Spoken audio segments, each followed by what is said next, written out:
Hi. Welcome. Welcome back to Disco Elysium. I have no idea what we're gonna do. Kim! Yes? Right. There's a bookshop. Let's check it out. Hey, kid! Hello, sir. Step right I'm in. the law! No, sir. Yes, people get that you are the law. You really don't have to keep saying it. Are you interested in a new and exciting book? What kind of a store is this anyway? It's a bookstore, sir. We sell books, postcards, and some board games. It's called Crime, Romance, and Biographies of Famous People. Whoa, whoa, whoa, whoa. Hold your horses, little girl. Hey, girl. What's a book? That is a book. They have stories inside them. It's like someone told you a story in a really long letter. What's a postcard? A postcard is a small cardboard picture. You can write a few words on the other side and send it to your friend or beloved. She is unfazed by your questions. She would consider it impolite to point out any perceived weirdness. What's a board game? Board games are like little games on a table, made to pass the time. There are several different ones, but sailors here mostly buy cards. Interesting. Thanks. My pleasure. Anything else you'd like to know? We got a fucking skill point! Let's go! So, we have a bunch of thoughts. Rigorous self-critique. Mazovian socioeconomics. White mourning. Yeah.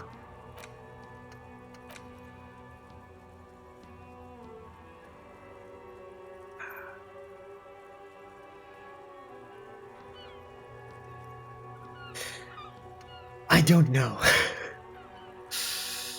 I kinda do want to do rigorous self-critique, because, according to this, you are one sorry piece of shit.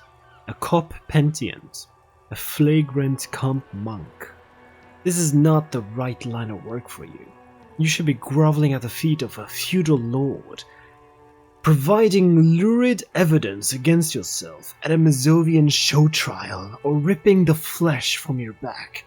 A cat of nine tails. Whatever made you this way, you can be damn sure it was your own fault. Do it. Really. Criticize yourself. Who knows? You might uncover something of an importance from your guilt-ridden past. But then again, there's a lot of stuff here.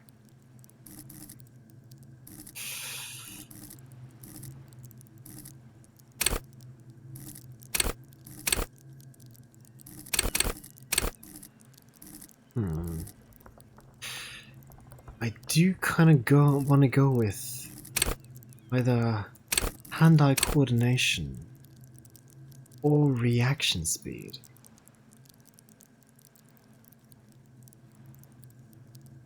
I feel like that might do me good. 'Cause I wanna be quick on my feet. And again, I probably want to be strong. wait, before I level up. Bye-bye, child. What kind of stuff do we have? Encyclopedia, inland. Police clerk. Damage ledger, I have that. Wait, no, I need logic to read it. Visual calculus. Another electrochemistry. Empathy. Conceptualization. Right. I'm gonna do software. however you pronounce that. Hello again, sir. Okay, sir. I have more I'll try to questions. answer any questions you have. I hope they're about books. What's your name, My name child? is Annette, sir. My mum, her name is Plaisance. She owns the store. She's inside minding the register or organising the stock. Feel free to step in and browse our wares. And you're standing out here in the cold because... I'm signalling that the store is open. Otherwise, people might not know. They'd miss out on the crime, romance, and biographies of famous people. A sudden gush of wind turns the pages of the books on the counters. She covers her face, smiling. But she's cold. You're cold. Can I help in some way? Kind of you to offer, sir. What could you do to help her anyway? I could help by brutally dismantling the free market. I'm gonna have a chat with the store owner. Oh, no, sir. I'm happy to help Mum by luring in customers. Besides, I have some hot juice in my vacuum bottle to keep warm. Shouldn't you be at school or something? I do my studies at home at the moment. I have to help Mum keep this place running. Isn't school more important than this? Mum says it's necessary to do both because it builds character. Mum says a proper worker is dutiful. That's how you get ahead in life. You succeed. There is stress and unease behind these words. She's reciting etiquette. Mum says it's peachy. She was a little afraid at first. There's talk about this house being cursed. Behind her, the window has been boarded up. You sense the boards creaking, twisting for a second, and some kind of doubt in her tense shoulders. Cursed? In what way? Cursed in the way that makes them say that no business has ever really thrived here, sir. That they all go... Bankrupt. Exactly. But we've been doing fine so far. That sounds rather suspicious. Sorry, serious. I should probably look into this. Narrow while my eyes looking through the creaking boards in the window. We can go into the bookstore and ask about the case. But I don't see much more to look into here. Yes, please do look at our wares inside. The postcards and board games you asked about are also there, sir. What do you know about the other failed businesses? Nothing really, sir. Mum doesn't allow me to sneak around in the back rooms or the cellar. I don't really know what's there. How does this curse manifest itself? It does not manifest itself in any way. It does not exist. I liked it better when we were talking about whether it's appropriate to stand out in the freezing weather. But Kim, the plasmic manifestations! No such thing. I just spilled my beverage. Hang on!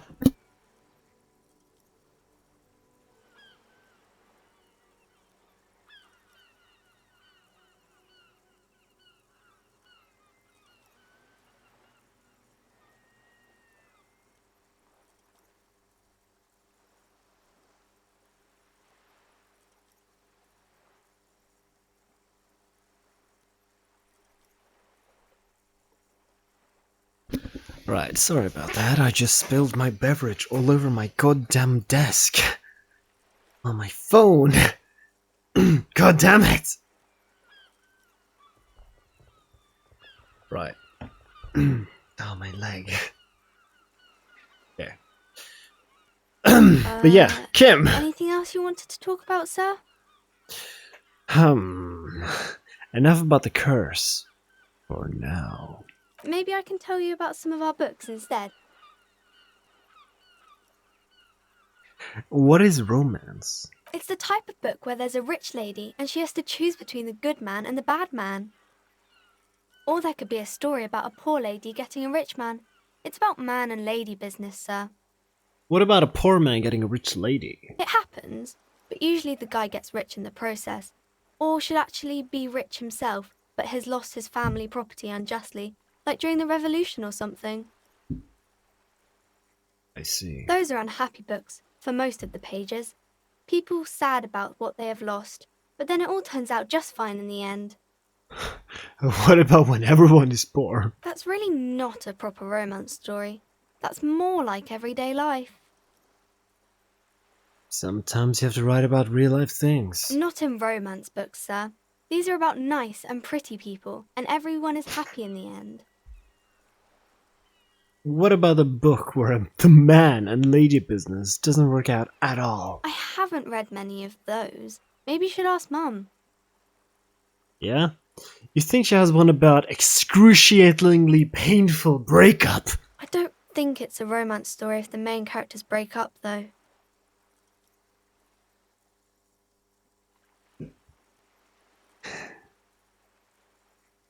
No. Think about it. One where they plunge into torrential spiral of pain and recrimination. Only it's really long and drawn out. Scarred for life. Phantom limb. No, I don't know. Doesn't ring a bell? Alright, I'll ask your mom. Yes, she knows books. Definitely. What was that? An idea for an unfinished novel stuck somewhere in your forebrain? Listen, conceptualization. I'm dealing with some stuff. You clearly have issues you need to address. Thank you, Volition. I do. Okay, that's enough romance. Maybe some about other books? See you around, Annette. We're gonna go into the store and find out what this curse is all about. Hey! Welcome to Crime, Romance, and Biographies of Famous People. My name is Plaisance. Plaisance? Be welcome, and please take responsibility for the energy you bring into this space. A golden pendant hangs around the woman's neck, in the shape of what looks like a tiny fish head trapped in amber.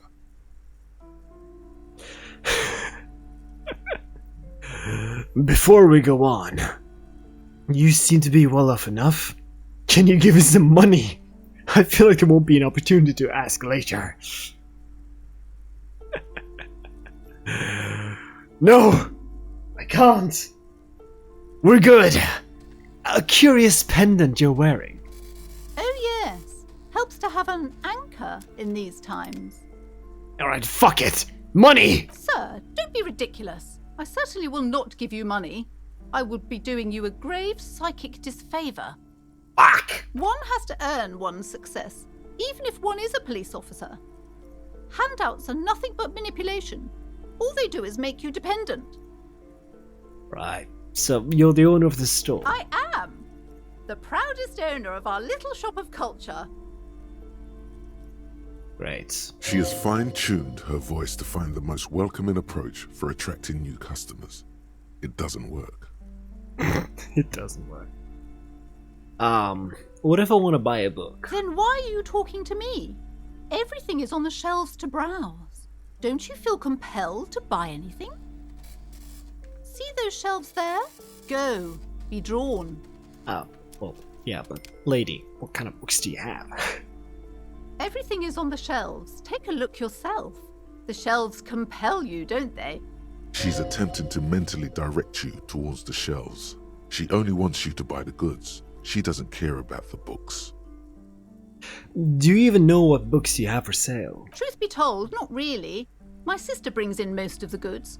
I'm sure it's all very literary stuff with well-written prose. But you don't learn about the important things in life from fabricated stories. Wait, shouldn't a storekeeper I know about provide your a valuable wares? service.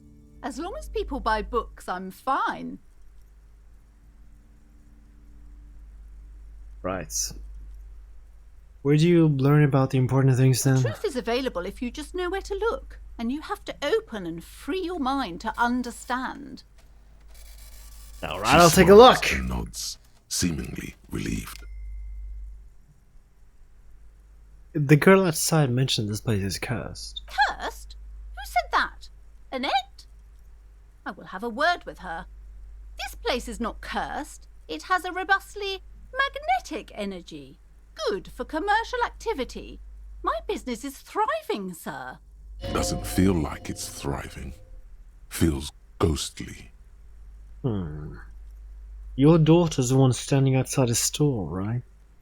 Annette, yes, my daughter. I hope she wasn't slacking off again with her nose in science fiction.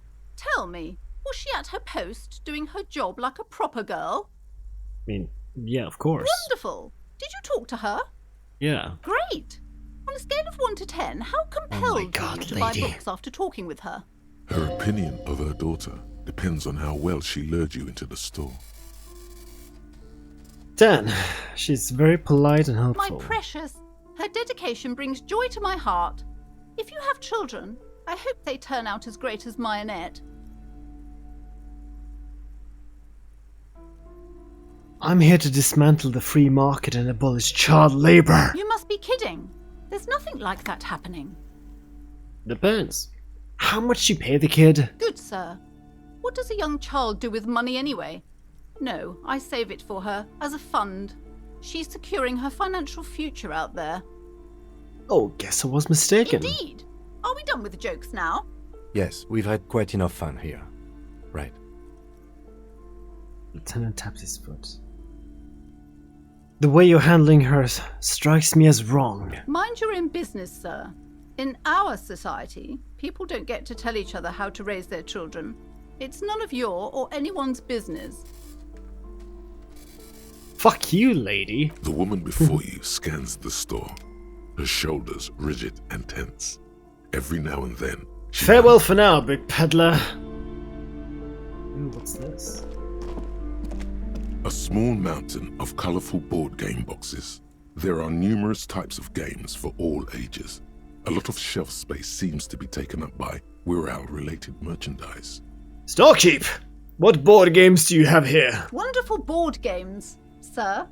The Viticulturist is a classic for sure, or perhaps you'd like Archipelagos of Insulinda, a very educational game for those interested in geography. Browbritter is a fun game of economic competition, but can get quite intense after a while. We have games for the whole family. You can play with your children. Who are you going to play board games with? Do you have friends or family? I have friends, Lieutenant. Are you actually friends? Or just colleagues thrown together by circumstance?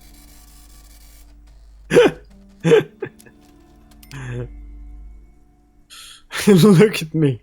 Who would want to have children with me? Don't be so hard on yourself, sir.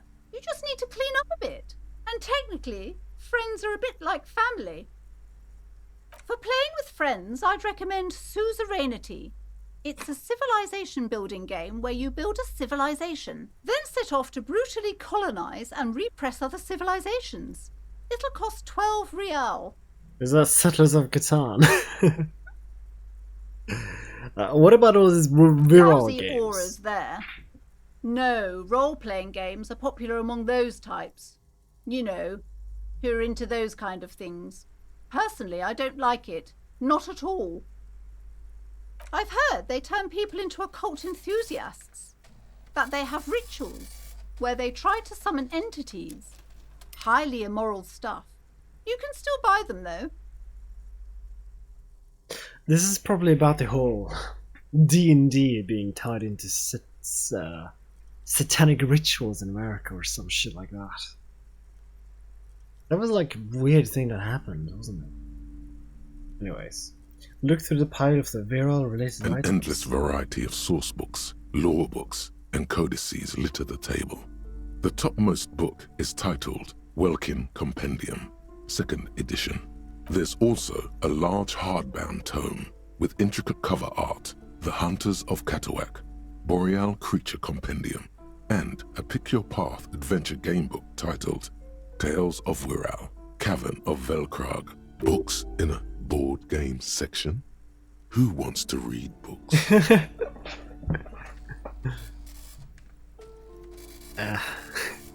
Maybe I'm not into all this binocular stuff.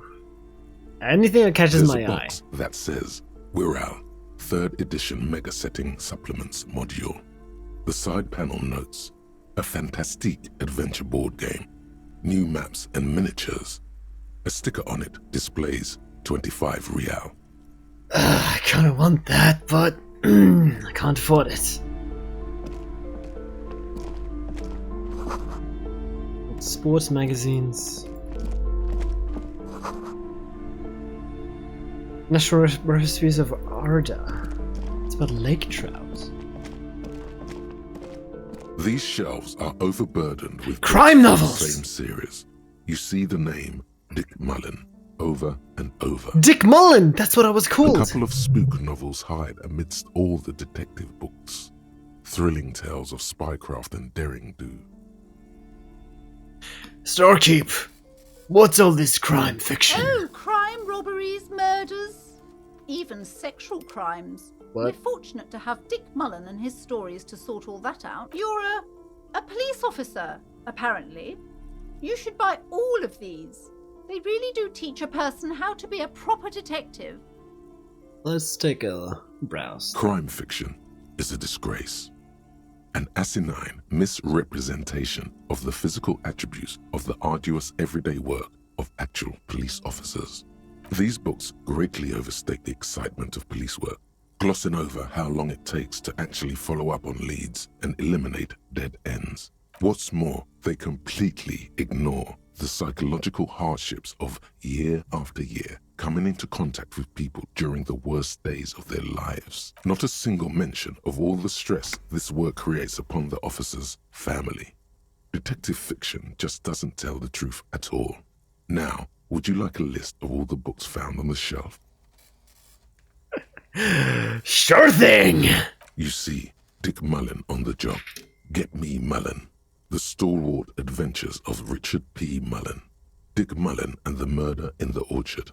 The Sordid Affair of Dick Mullen. A killing is declared. Dick Mullen in the Murder House. The Final Case of Dick Mullen. An obvious lie. Dick Mullen in the Clock Tower. The Ordeals of Dick Mullen. Dauntless Dick. Dick Mullen's Funeral Pyre.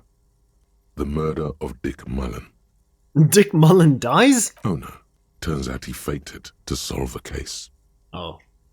Anymore? Yes, there's also The Dame Who Did It. Farewell, My Mullen. Faking death seems to be a common trope in the Mullen series. The morbid tales of Dick Mullen. A dark tide turns. Tragedy calls for Dick Mullen. Another one with fake death. And, of course, Dick Mullen, the murderer. In order to catch a murderer, Dick Mullen must become the murderer. It's like satire for all like criminal novellas like Agatha Christie's and Sherlock Holmes kind of stuff. After all this, you still haven't found the answer to the one question that matters. Who is Dick Mullen? Who is Dick Mullen? Your attempt to grasp at the answer fails. It seems very close by, pulsating just out of reach. Alright. In picture books. Tomb of the Fascist Mage? The plaque on the shelf reads, Biographies of Famous People. You see a large variety of names, none of which ring a bell. No, I'm just imagining Harry, which is our character, going up to second level, just shouting down, Starkeep! Any note of this shelf? I would say The Greatest Innocence. Yes, most certainly. It's an important educational tool delving into the depths of history, religion, and their relation to innocentic power. Who or what is an innocence? A very influential historical figure. But surely I don't have to tell you that. You're a law officer, and law officers have at least some education. The book is also very daring.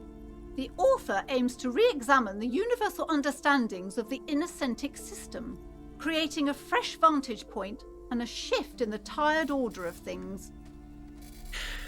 I thought it was about which of these innocences is the coolest and greatest. Perhaps for a layman, deep analysis is necessary to peel back the multi-layered meanings. Do her words seem vague and abstract to you? So you recommend it? Certainly, it's prudent for a person to have at least an elementary understanding of history and society. Imagine the chaos we'd be in otherwise. Oh, you've no idea, lady. You feel like you should get this one. Definitely. It's important somehow. There's something personal inside. Let's get it. A true cultural touchstone. Enjoy the read. Browsing through all the books with all their names makes your head spin. None of these seem important or relevant. It's all just vapid egoism. Suddenly, a particularly odd title catches your eye. It reads, High Speed Love, the tragic true love story of Jacob Irv and Alfie Delatraz, by one Cecilia Averbrook. What's it about? High Speed Love chronicles the romance between two of the finest tip-top tourney racers in history. One of them is the madcap driver, Jacob. Next to Irv's life story, you see a slim biography of an Occidental rock star called The Anti-Star. He's famous for shooting morphine into one of his eyeballs. What the fuck? And cocaine into the other. Chat, don't do that. Next to that, Rivasholian radio personality Guillaume Bevy stands in front of a rundown drug den.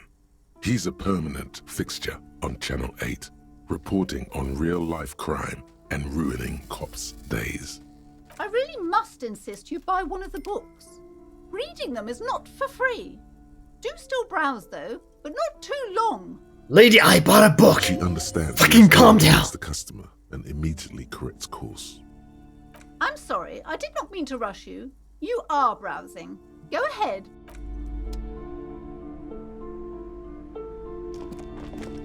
Several maps have been attached to a bulletin board hidden Maps? inside the alcove.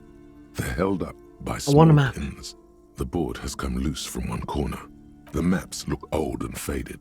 Your eye catches a map of Insulinda, a map of Revachol, and a map of Martinaise. The north coast of a verdant island is shattered by the delta of a river.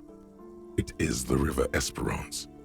Countless bridges put the shards back together, connecting city blocks to river islands. La Delta says a great artificial heart in the center, teeming with life forms and construction. To the east, rolling hillsides, Le Jardin, Stella Marie, the suburbs of Saint-Baptiste, swallowed up into the megacity. They sound rich to you. This is Rivachol East. And west of the river. Houdon, it's somewhere to live. Not bad. Then there's Jamrock. It's bad. People shouldn't live there, but they do. Then Forberg. It's almost as bad and much larger. Then Coal City. It's the worst. And Martinet. It's so small you can't even see it on the map. No, wait. There it is, north of Jamrock, the strip of coast next to the Greater Rivachol Industrial Harbour. It looks downright despondent. It's almost Coal City, to be honest. No, this is somewhere to be. This is all you have. But it's still something. Streets and sodium lights, the sky, the world. You're still alive. Storekeep, can I buy these maps? Fuck! The maps look old. I'm sorry, officer. The map of Martinaise is the only one available. The other two are not for sale anymore. And besides, you could scarcely afford them. What do you mean? Quite valuable, though they might not look it. The map of Martinaise is 90 cents, though. Why is this so cheap? That old thing. It's an out-of-date map of a tourist location that never was nor came to be. From when some design studio people tried to spruce the place up 4 or 5 years ago. They also renovated the horse statue, set up those coin-operated viewers, and designed the new street lamps. What happened then? They didn't get that far, for some reason. A shame the project never got going. Would be nice if someone fixed Martinaise up. All these ruins are bad for business. I mean, it's 90 cents. Always good to be informed of your surroundings. So, now that I have the map, does it... Hang on. Look at that.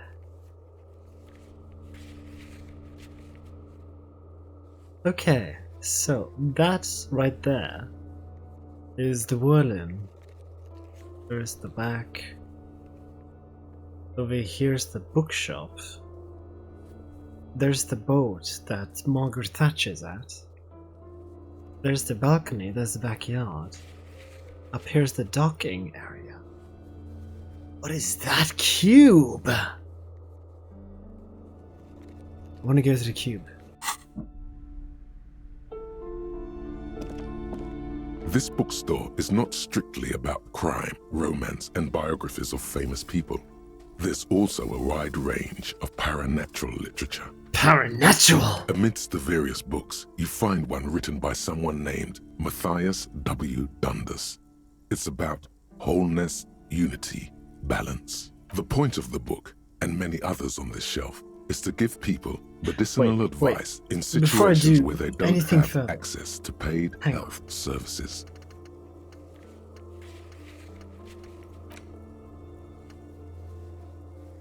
Yeah, after 10. Gotcha.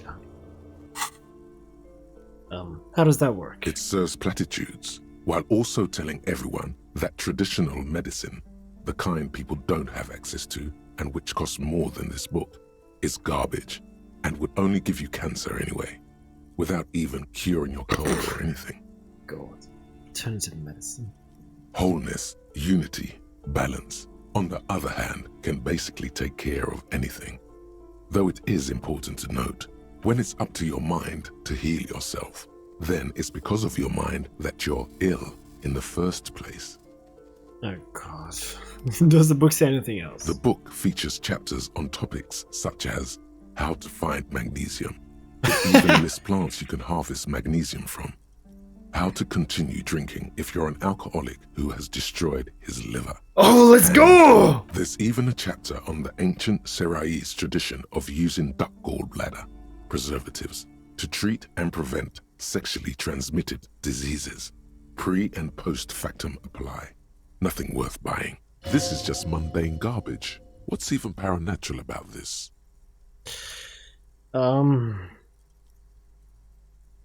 Oh, let's go. The throbbing in your head increases with every passing moment you gaze at this shelf. Suddenly, as if out of nowhere, a small green book becomes apparent. The title of it reads, Medicinal Purposes of the Pale. What's the pale? The book contains very little explanation on the matter. This knowledge seems to be taken for granted. What's the book about? The book contains descriptions of various pseudoscientific therapies, alternative medicines, and folk remedies involving the pale, also known as le territoire. For example, it recommends vigorously swatting one's naked body with a venik or hand broom, made from the leafy twigs of a young birch tree from the near pale. I mean, isn't that what the Finnish do in saunas? It is, and good for the circulation too. It is! It also recommends consuming distilled spirits like vodka or whiskey that have been aged in the pale. Oh, let's People go! are instructed to cover these jars in a shallow hole just inside the pale and leave them there for 30 to 60 days, depending on the potency desired. What does the pale aged liquor do? Among other benefits, it is alleged to restore a damaged liver to perfect health. I should get my hands on that. What else is in there? For general health and well-being, readers are encouraged to take regular strolls through the pale, though a sidebar cautions readers to limit each stroll to less than an hour. These strolls promise to cleanse the mind of worries and the body of toxins, especially if the perambulator performs this ritual in the nude. Nudity figures prominently in a number of these prescriptions. This is exactly what you need. Huh. Anything else of note? There's an entire section devoted to cures for men who are struggling to perform their marital obligations. Well, I certainly don't need that. You close the book and return it to its place on the shelf. I want it! Indeed. Something about that book does seem to have spoken to you. Well, I hope it contains what you're looking for. What books are these? Sir, please, no browsing in that shelf. That wisdom is not for free. I can't have you end up, like, opening a police store next door and stealing my customers. Oh no! Right.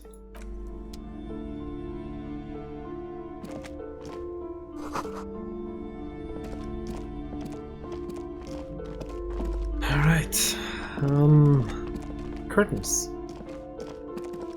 You see a set of tattered curtains blocking the way to another room. A strange cage-like trinket dangles from the curtains. Excuse me, officer. The back room is strictly for employees only.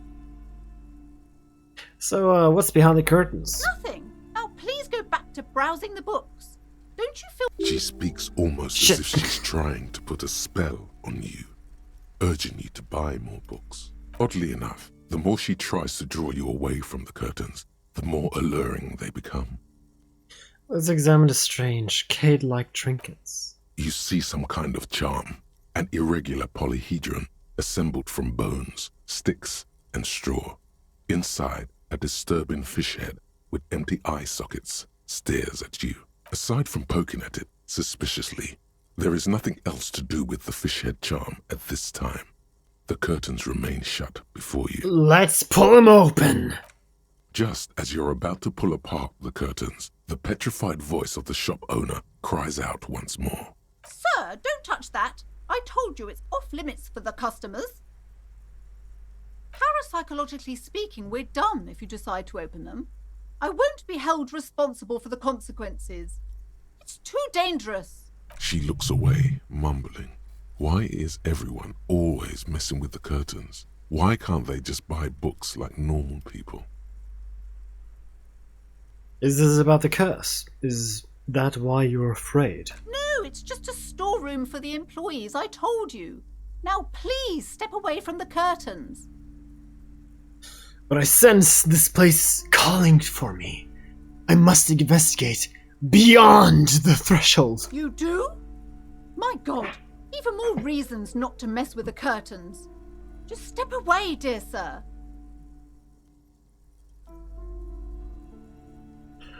I don't care, and you can't stop me. I'll open them. No! Please just talk to me, officer. Come here and let's talk this through before you decide to do anything extreme. There is something mysterious about the curtains. Be careful. The curtains, tattered with age and covered in dust, hang before you, as if... Right. Let's talk to her. See if we can't work something out. Hello again, esteemed officer, and welcome to Crime. Why are you so Romance, uptight about the curtains? I just want to see what's on the other I already side. told you, it's just a storage room for employees. I don't understand why it's so important to you. Just let it go, officer. Go buy some goddamn books. You're supposed to be drawn to the books. If it's just a storage room, then why do you have a strange trinket on the curtains? It's just for decoration. Something breaks. Okay, fine. It's because this place is cursed. Just like Annette said, they don't call it the doomed commercial area for nothing. Are you happy now, officer? Happy that you've ruined everything? Host of hosts, she prays. Guard me and my honest business venture from the curse that lurks behind the curtains. Take it easy. You've broken her resistance. Pushing her further will gain nothing. How does the curse manifest The itself? curse is so much worse than you could imagine. It's a disease, eating at the very foundation. It's the curse of financial distress, of ruin and bankruptcy. Didn't that curtain just move? Wait, what? Oh no. Okay, what does that mean? Everyone knows that all the previous companies in this building have sooner or later declared bankruptcy, and their malicious spirits are still here, feeding off bad business practices and disappointing income statements. There's something wrong with this building, I can tell you. Ever since I arrived, I've sensed an eerie lingering presence, as if I was unwanted here. Sounds familiar. Come on, man, don't do me like that. Strange. I feel unwanted too. What does it mean? Truly so? Perhaps the dark energies are leeching off you. You shouldn't stay in the store too long. It may be dangerous. Why didn't you tell me right away? Is it the curse? It's not good to talk about the curse, not in detail. The negativism, it's dangerous. Talking about the void wraiths angers them. Wow. Void raves. You have new words. I have new words. Have you sought help from anyone?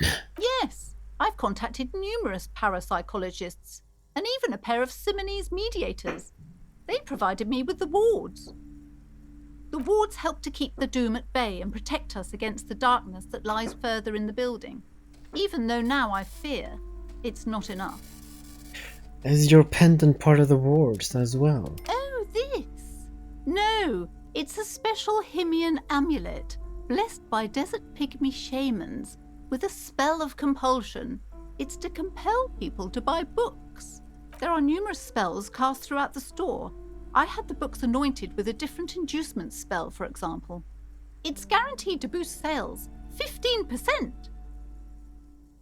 Would you like me to take the case? I could investigate, see if the curse is real. Most certainly not. I don't want anyone who's not familiar with the psychic arts to get involved in this mess. Stay away. Leave the spirits be, so they can return to their slumber. Psychic arts? Sounds right down our alley. -1. Give smart-ass parenting advice. +1. I'm a master of psychic arts. Hang on. Is there anything I have that increases my drama?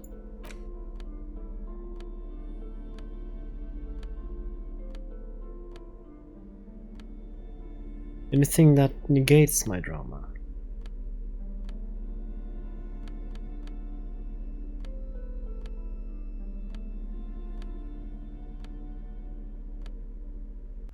Nothing.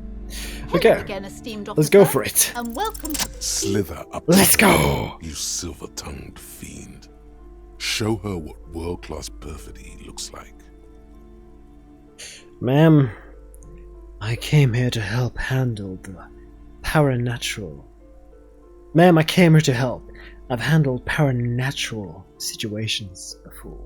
Are you sure? Don't think I haven't seen charlatans before. I sense the psychic emissions from afar. The sleeper beyond calls out. I'm not sure I can trust your claims. Honestly, you look like a bit of a drinker. I'm sorry for being so blunt, but... The lieutenant keeps his usual stony calm. He silently picks out his notebook. Go ahead then. Rock her world, he thinks. I'll compose some notes.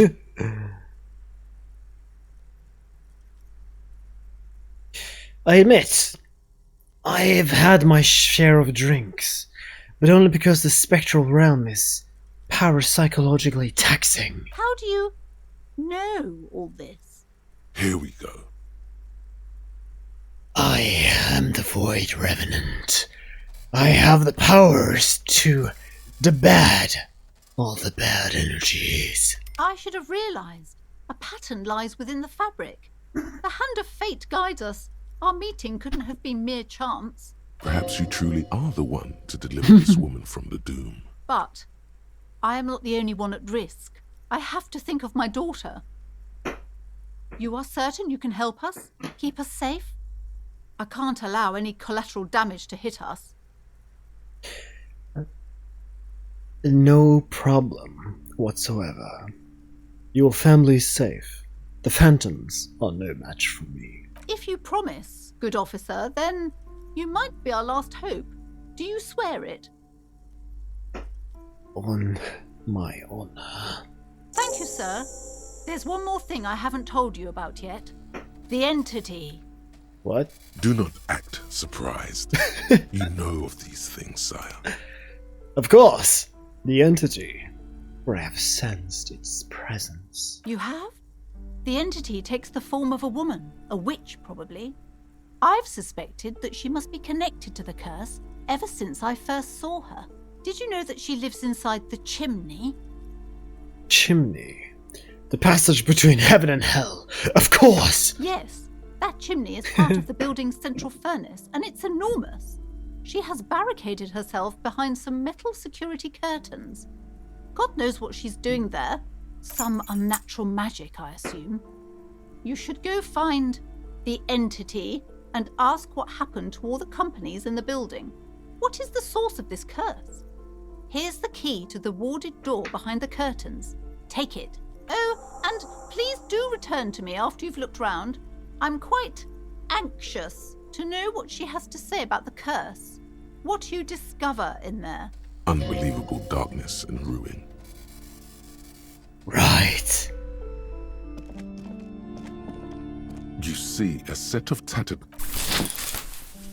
You see a dimly lit room full of dusty furniture and trash. A doorway stands in the back, covered in dozens of scary little cage-like trinkets, your shadow looming over it like an omen. Oh!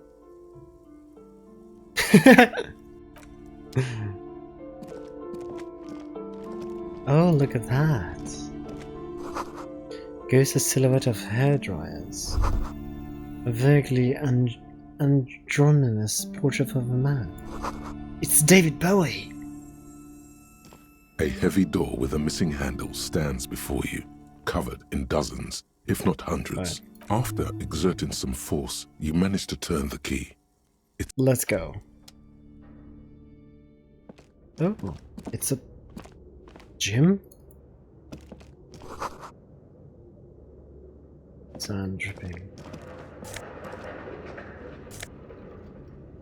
Shot put.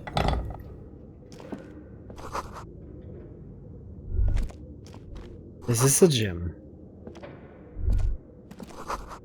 It smells like leather and sweat. A barbell lies on the floor. The color has worn off its weight plates. It's 60 kilograms. Your triceps hum at the sight of these weights. Show the world what kind of beast it's dealing with. Lift them. There are no collars on the barbell. This is a safety hazard. Why does it feel so familiar? Is it familiar because I'm a weightlifter? No, it's not that. It's the stale smell of rubber, the squeaky sound of sneakers, your bruised knee against the mat, and a whistle. Then the feeling is gone. It's just a memory from another life, when you were young and fit. That kind of hits hard. Look, him! It's a trap! There's no collars on the barbell! All right, the weight may fall off. Better not touch it then. What kind of bastard would just remove the collars? It should be a felony! It would be a violation of EPIS safety regulations if the gym was still operating, but it isn't.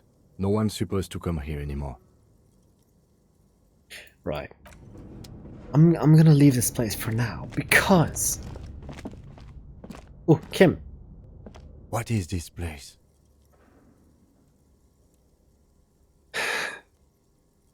Looks like a gym to me.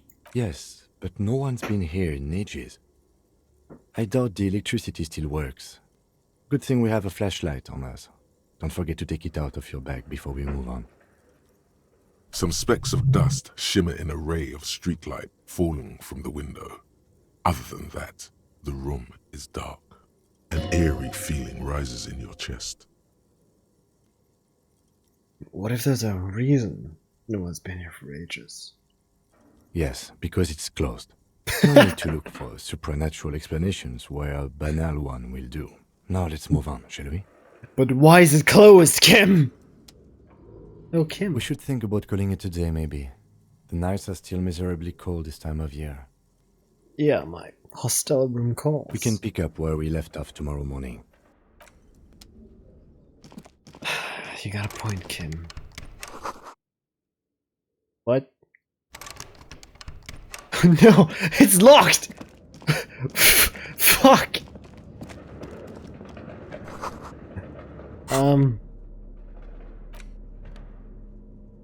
Let's see. Recall flashlight.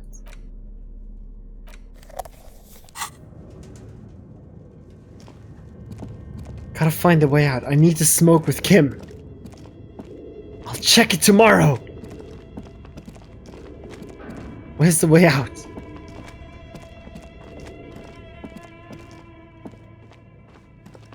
An iron safety curtain curves before your eyes, folded like a bellows. It covers half the room, blocking the way into a colossal industrial chimney. This must be where the entity lives. Hello? What an odd thing to do. Nothing happens. Still nothing. No one's home. Knock even harder! Those curtains prove Ow! surprisingly sturdy. Your fist hurts now. If this is really an entrance to the chimney, then there must be a furnace somewhere as well. Can you please try to refrain from attacking random things?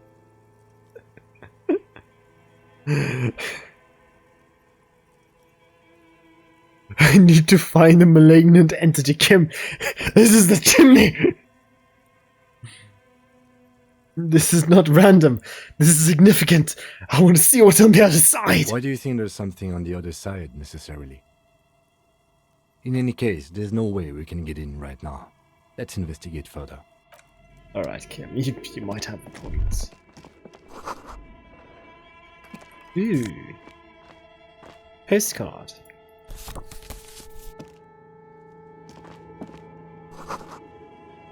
Okay. I need to find a way out. It's 10 o'clock. I need to smoke with Kim. There's so much shit here.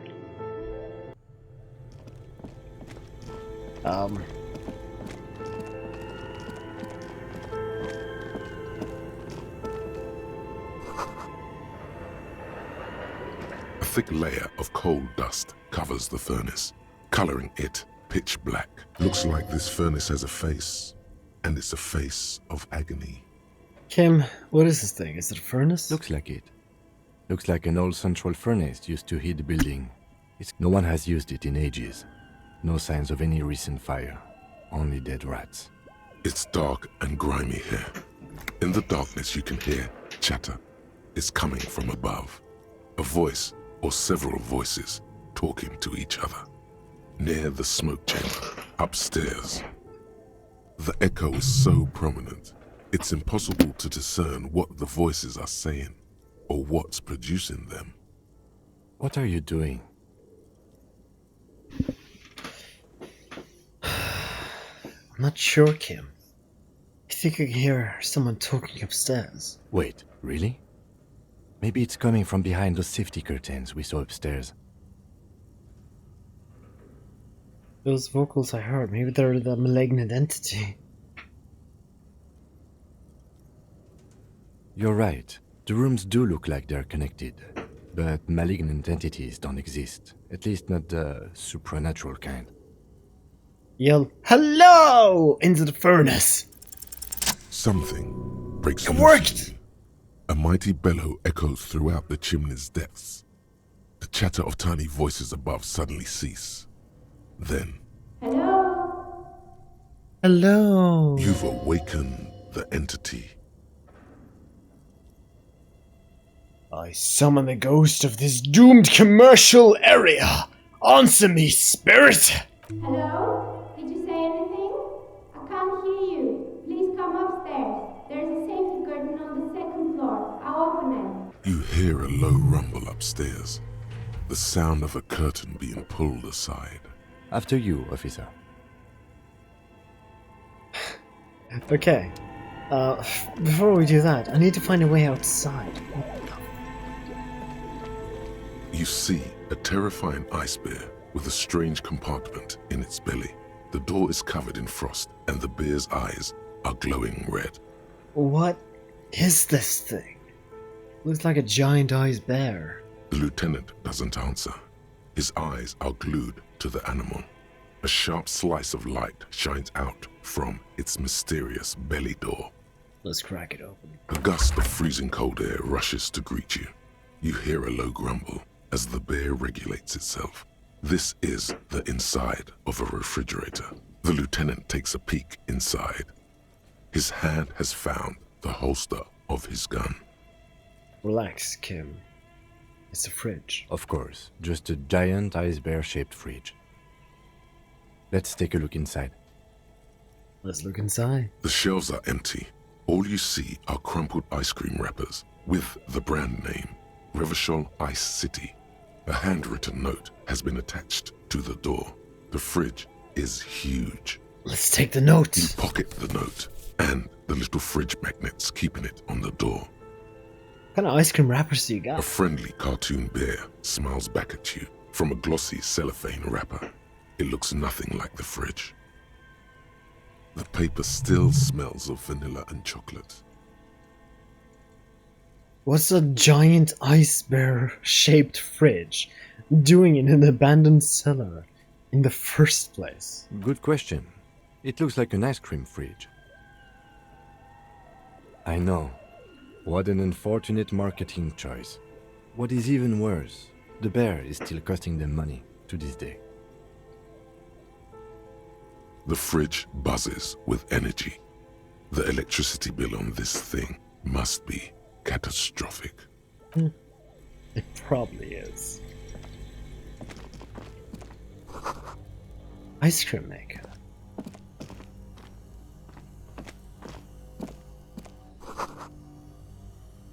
A hidden doorway.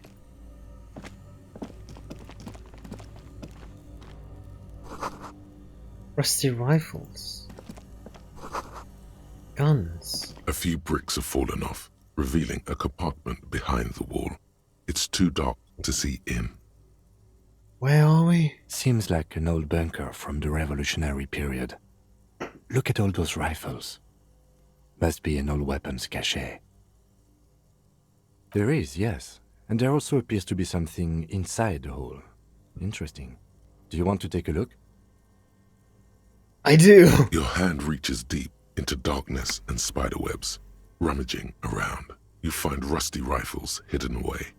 Rifles, Kim. Are these any good? Inspect the rifle. Most of them are rusty and inoperable, like the rest, but one catches your eye.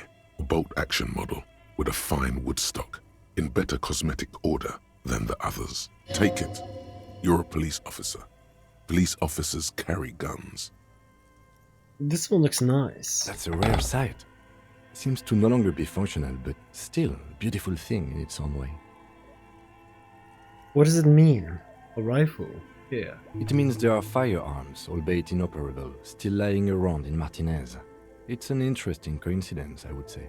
Might come in useful in the future. He likes this find. So would I. Fucking love going around like abandoned empty places and just look at the history that's there. It's so fascinating to me. And another ice cream maker. Money! Two cables are plugged into the breaker box. The red one leads to the ice bear fridge, and the black one to the ice cream maker nearby. I don't want to make ice cream, so let's keep the bear connected. Drama! Where does this lead? We made it outside. Okay, Kim! We gotta smoke!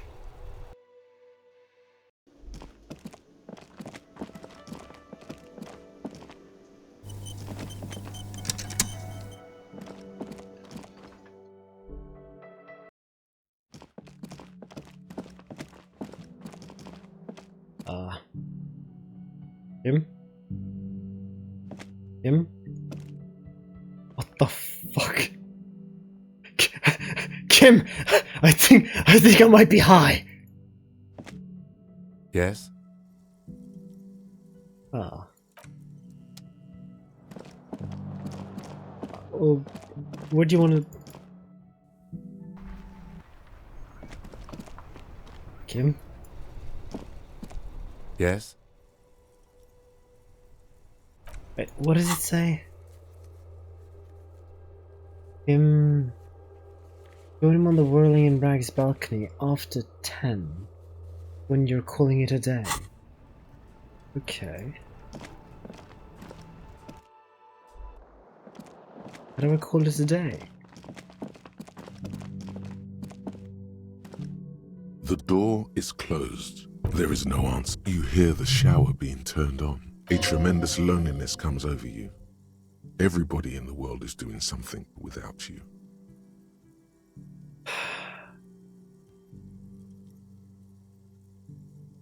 Why are you doing this? Don't do this to me. The door is mute and indifferent. Your despair is a joke to it. This door can only be opened with a key or from... Right, this...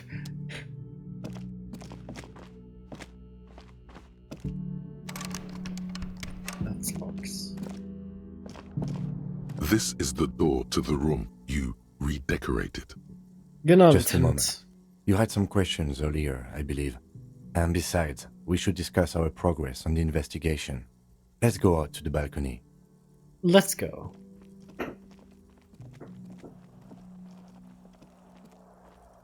The air outside is brisk. The lieutenant is silent for a moment. He listens to the traffic hum. Then, Where shall we begin? We should talk about the investigation, first and foremost. But I also remember you wanting to discuss the RCM? I didn't know you smoked, Kim. I have a cigarette every night when I go over my notes. It's something of a ritual. oh man, he looks so devastatingly cool with that cigarette.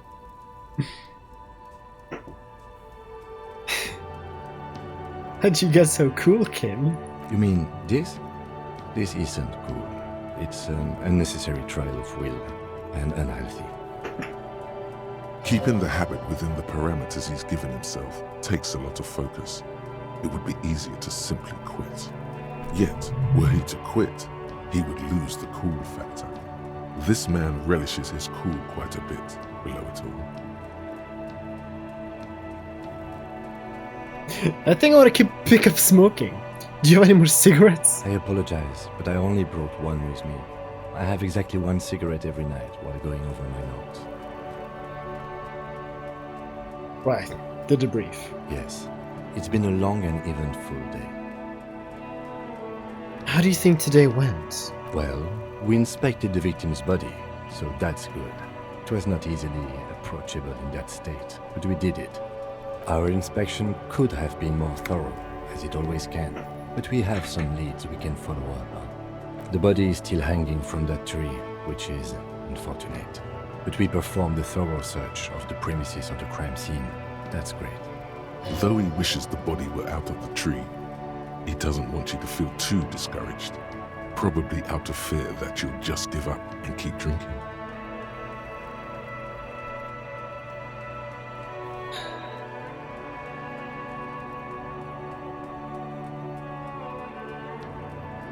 Don't worry, Kim. I'll totally be up for getting the body out of the yard tomorrow. I look forward to that. As for the interviews, Oh, we weren't able to find the union leader, Everard Clare, much less interview him. So that's on the to-do list for tomorrow. We talked to Joyce Messier, but didn't get any information from her. I have a feeling Joyce knows how dangerous the situation really is. We have to get her to talk to us. okay. Above all, though, today was exhausting. What's with all the running? You run a lot. Is that a standard Precinct 41 practice?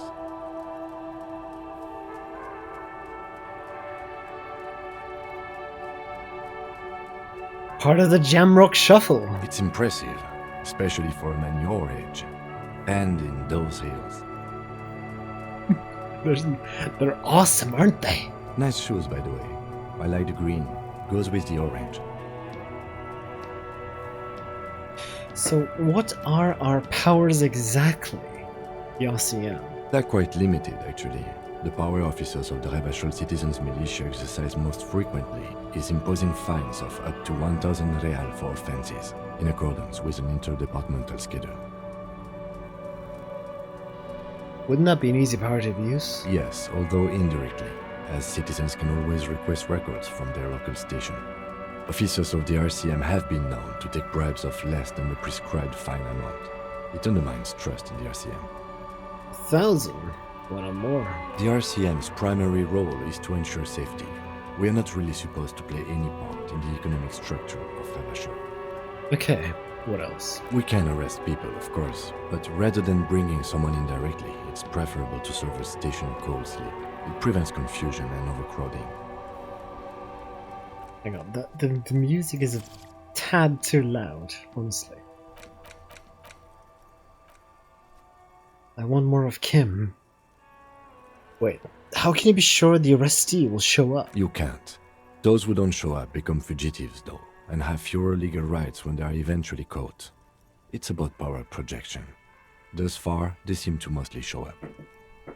When power calls you, you come. But power itself is a fragile trick of perception. I see. And if someone As you may have resisted- gathered from the fact that we are expected to carry a record of our kills, like the one in your watermarks, we are permitted to use whatever force is necessary, and strongly admonished not to abuse that power. Wait. So if I kill someone while on duty, You have to supply compelling evidence for why it was necessary to use lethal force. In these cases, your partner is usually your witness. Not a good position to be in, by the way.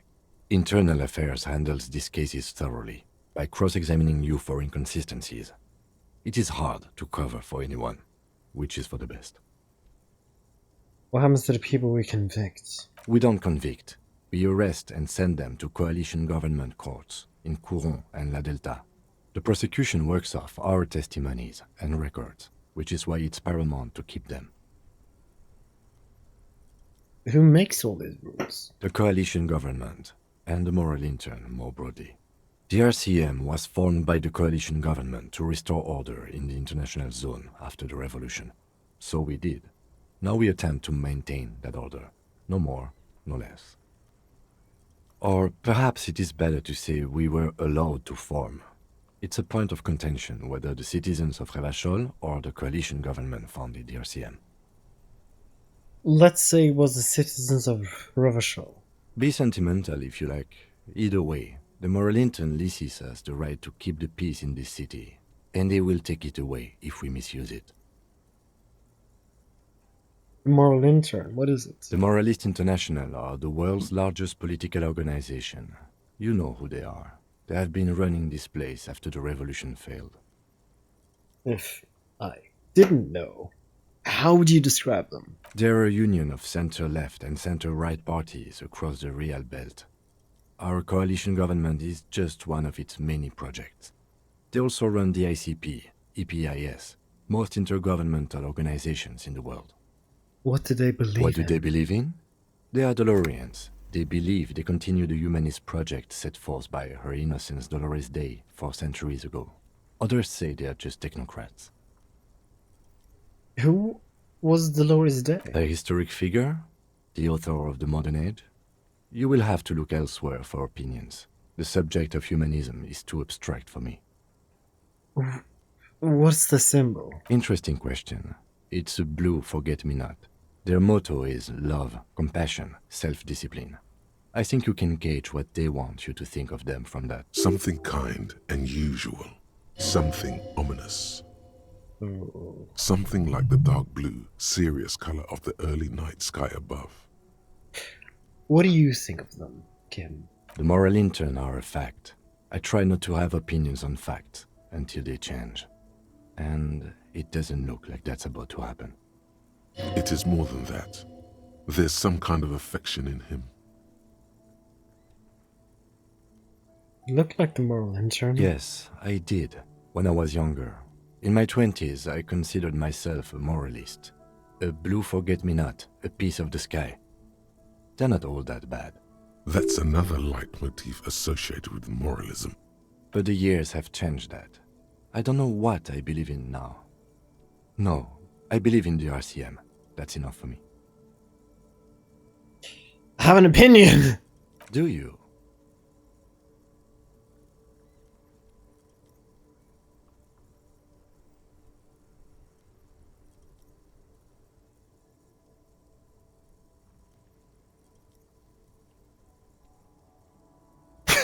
What the fuck is that?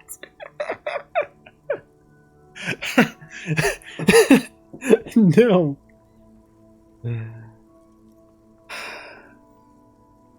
Things are bad out here.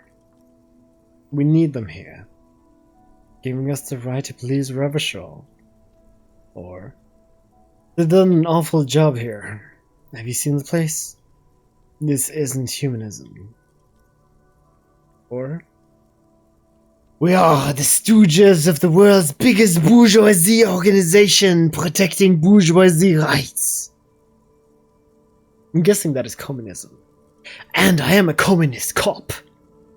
No, we are stooges of the world's biggest bourgeois organization, protecting the people of Revachol. That's the hand we were dealt. Without the MI, we would be common vigilantes. I mean, yeah, vigilantes are bad. Sadly, it is what we already are to the people of Martinez, most of them at least, especially the Union. Vigilantes. I expect our job here to prove quite challenging. Say nothing and look into the night. The dying lights of the city shimmer below. Slowly, like luminous clouds, they pass on his lenses. The lieutenant looks at his slim cigarette, contemplating the next drag. This soldier is the highlight of the day for me, he thinks. This little stick right here. They really don't like us here. And the mouth on that kid, Kuno. It's different inland, in Jamrock and the GRIH. Why are they like this? Especially fucking Kuno! It's our fault for leaving this place to the dogs, to the Union, to the company, not daring to come here more often. This place has fallen between the cracks, the jurisdictions of our two precincts. And in Jamrock and the GRIH. We run this city. West of the river is RCM land. He looks at the dark silhouette of the equestrian monument, cutting into the night sky. It's incredibly hard. Human beings are... But we are in control, and it's worth it. The organization works, our systems work. If they didn't, the city would disintegrate. I hope our investigation will help improve the situation here. At least do some good. Me too. But I wouldn't count on any drastic changes in our lifetimes. He is very tired, but the dark circles under his eyes make him look younger, not older. Thank you for this. Yeah, it's getting very cold now. Let's go.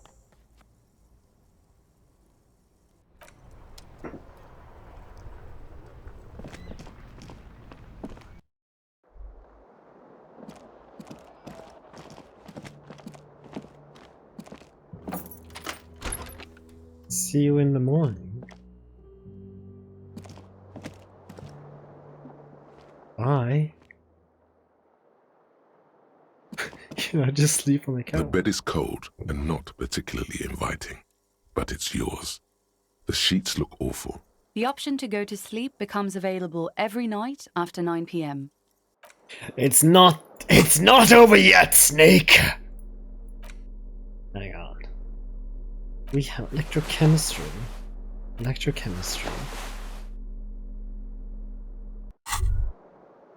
The pockets of these new jeans are perfect for sticking your hand into. Makes you look cool, calm, and collected. As your hand enters the pocket, your fingers brush against something, soft, yet crinkly. What?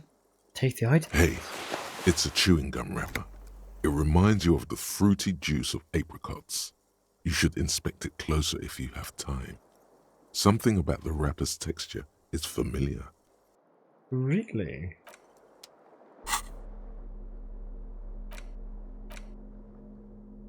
Apricot chewing gum. Crinkled chewing gum wrapper. The worn label reads, Tutti Frutti. Tutti It smells faintly Frutti! of apricots with a barely noticeable twinge of cinnamon. Why do I even care about this? Good question. There is no answer or secret phrase written on the inside of the wrapper. Yet you're drawn to it. Drawn by regret. Stop before you hurt yourself with a Tutti Frutti wrapper. Throw it away, please. Good question. Drawn by regret. You carefully fold the wrapper into a square before putting it back into your pocket, lovingly even, despite the strange feeling of regret. What?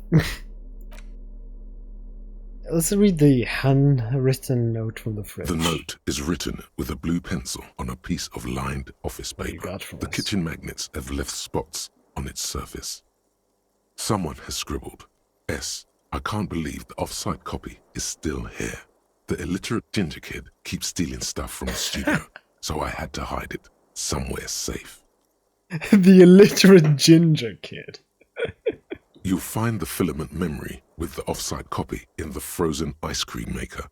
Please take it home, ASAP. It's important. I'd do it myself if I lived in a civilized place with a freezer. Take care, Suliswaf. Who wrote that note? According to the note, someone named Sulislav. Someone who owns a radio computer, one might assume. Thanks, smartass. You're welcome. Okay, sorry, logic. What's a filament memory? The note doesn't specify. Great. Who's the illiterate? I fucking know who this is. The note does not specify. Are you serious? You sure you don't want to hazard a guess here, detective? Oh, you mean Kuno? Ding, ding, ding. We have a winner.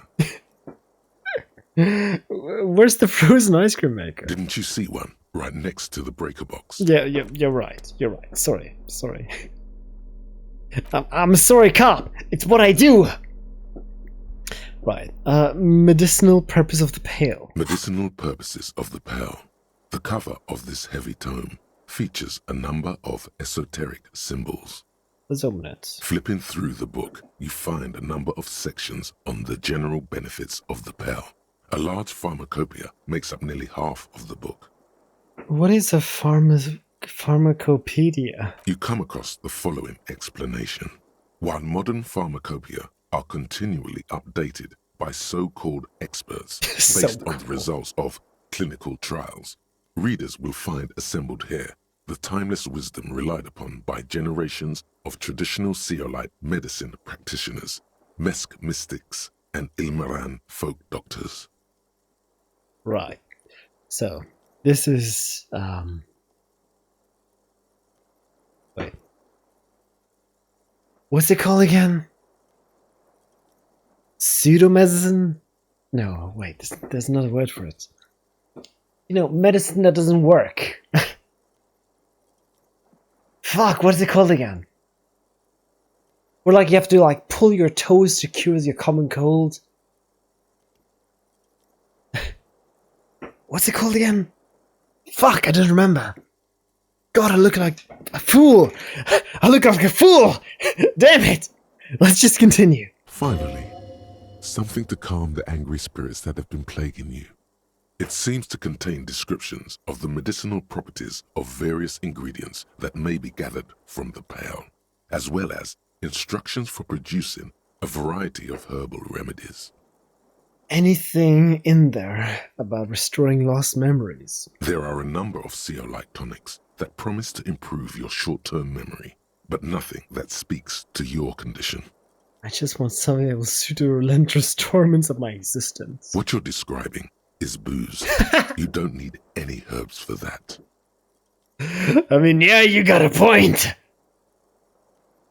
Anything about curing a apocalyptic hangover? There's nothing in here that speaks to hangovers directly. Wait. However, while browsing through the various descriptions, you become convinced that you could assemble something from the ingredients listed here. Want to give it a shot? Alright, book. Let's see what you got.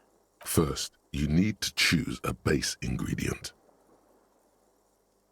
A common meadow rue. Next, you'll need to combine the base ingredient with an appropriate vehicle. Mash it into a paste with some aloe vera extract. Lastly, is there anything else you'd like to add? No, a spoonful of sugar. The rue and aloe vera make this poultice ideal for alleviating minor injuries and inflammation. It won't do anything for your hangover, though. Fuck! Would you like to try again? Yeah, Very sure. well. First, choose a base ingredient. Ginger. You'll need to combine the base ingredient with an appropriate vehicle.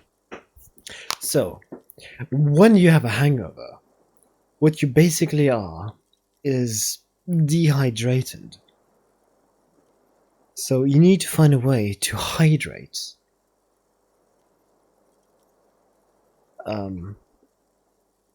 But there is something. I mean, in Norway we have something called a styrepils, which is basically a control pilsner, which is to alleviate the symptoms of a hangover with more alcohol. So I am tempted to do some whiskey, but let's do tea. Lastly, is there anything else you'd like to add? Ginseng. The ginger root will help with the nausea, and the birch bark tea will help you flush out the toxins. The ginseng should give you more energy as a nice bonus. Nice. Great. Where can I get this stuff? From the Pearl, of course. Or perhaps from some enterprising entrepreneur, where you would find one of those, though. The book does not say. Right. Let's do my cure. Alright. Very well. First, choose a base ingredient. I'm gonna go for some mint. Next, you'll need to Whiskey. Lastly, is there anything else you'd like to add? And some... I mean, fuck it, why not? You've created a delicious tincture of whiskey and ginger. According to the pharmacopoeia, it should increase your energy and focus, though, in your experience, it's only done the opposite. It's a very nice cocktail. Would you like to try again?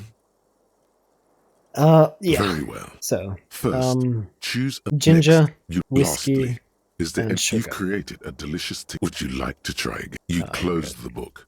Yeah. We're good. I think we've done all we can with that. The greatest innocence... Oh wait, before I do anything, actually. Jamais vu. Derealization. This is the one I wanted. Jamais vu. The opposite of déjà vu. Not already seen, but never seen. Everything that should be familiar appears strange and new, like some half-forgotten day in your childhood. Only now. That's the feeling you've been having. And for who knows how long. You should go and ask Joyce Messier about this. What world are we in?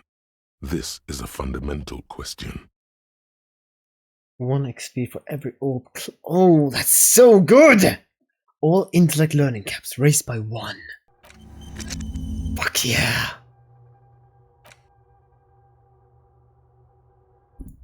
Oh, that is awesome.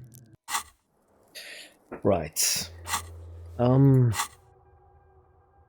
So we don't need to, don't do the races. The worn map features your finger moves through the various streets, across Rue de Saint-Ghislain and Rue Saint-Sipar, over Saint-Brun, finally coming to a halt on the spot where you are currently standing, although the map gives no such indication itself. For a more detailed view of the map, go to your journal and select the Map tab.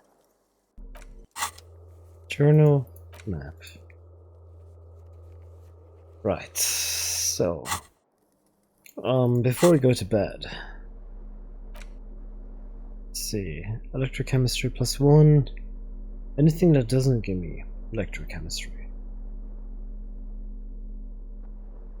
This one gives a +1.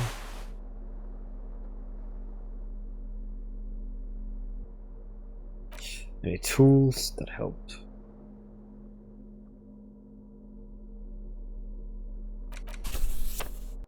There. With this, can we try the mirror? A mirror hangs on the bathroom wall. In it, your face, adorned with the expression. Oh, hang on. Oh, sorry, I just burped into the microphone. Sorry about that. A mirror hangs on the bathroom wall. In it, your face, adorned with the expression. I mean, let's try that. The chain cutters slip out of your hands as you attempt to twist the faucet into place. Well, you know one thing for sure. You've probably never been a plumber. Let's look at the source of the expression. Like the rest of you, it comes from... Okay, we fucked up on absolutely everything.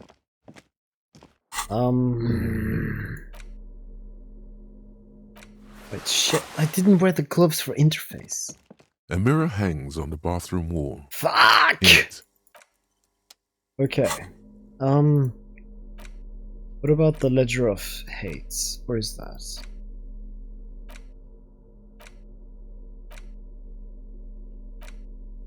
Where is the Ledger of Hates? Am I wielding it?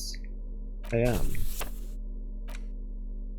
It's the ledger you found in the trash. A cabbage of I need papers ledger, hanging from the yeah. board. Right. It's 1 in the morning. The bed is cold and not particularly inviting, but Let's go to bed. the sheets feel at once coarse and clammy against your skin. The bed sags beneath your weight as you stretch out and finally close your eyes. And then sleep doesn't come. Why? Maybe it's the bed's fault. Check the pillow. Its synthetic filling has separated into hard lumps. The pillowcase smells oddly. I know the feeling. Smells of alcohol and sweat and grease. I know the feeling. What about the blanket? It barely covers your toes, stretching over your soft belly. This is your body here, intimate and warm, breathing. Under your thrumming eyelids, you see a dizzying array of colors. You won't get off this carousel quite so easily. Let's roll up. It's a little better. Colors, scenes, and half-formed phrases still litter your mind. Part of you is still trying to solve the case, isn't it? Who killed him? Who? Something to do with, what was it that the lieutenant said? Union? And it's gone again. Your thoughts lost between the slowing brain waves. No more thoughts. Fall asleep now. Your breathing steadies. A great silence washes over you until your eyelids twitch in your sleep and images start forming.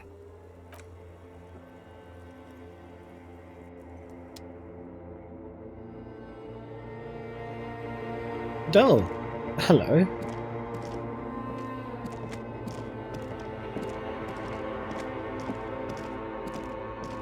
Wait, can I run into the fog? I can't. No.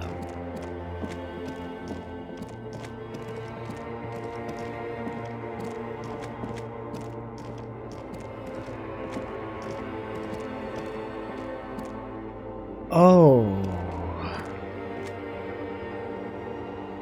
That's not good. Do you remember the scent of your childhood? I was born in a hospital where people usually go to die. You're not kidding anyone, Harry. You don't remember shit. Tell me, do you remember your wife's hand on your face?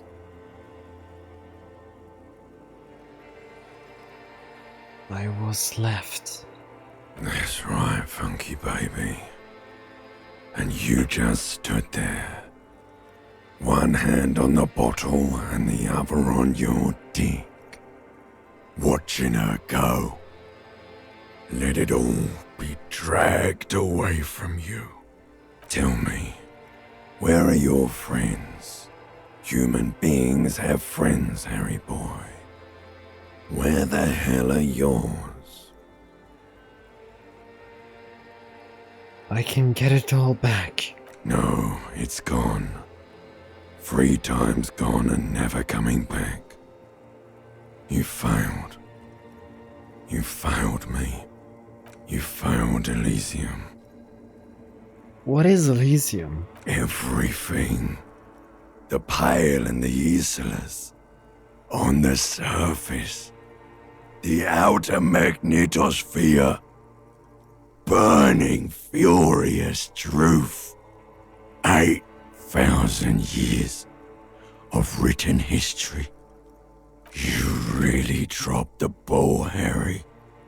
4.6 billion people. And you failed every single one of them.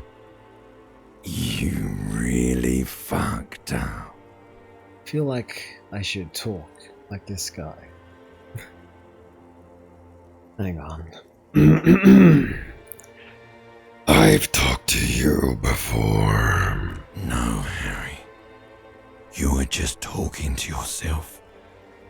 That's all you ever do, even in your dreams. And the act is wearing thin.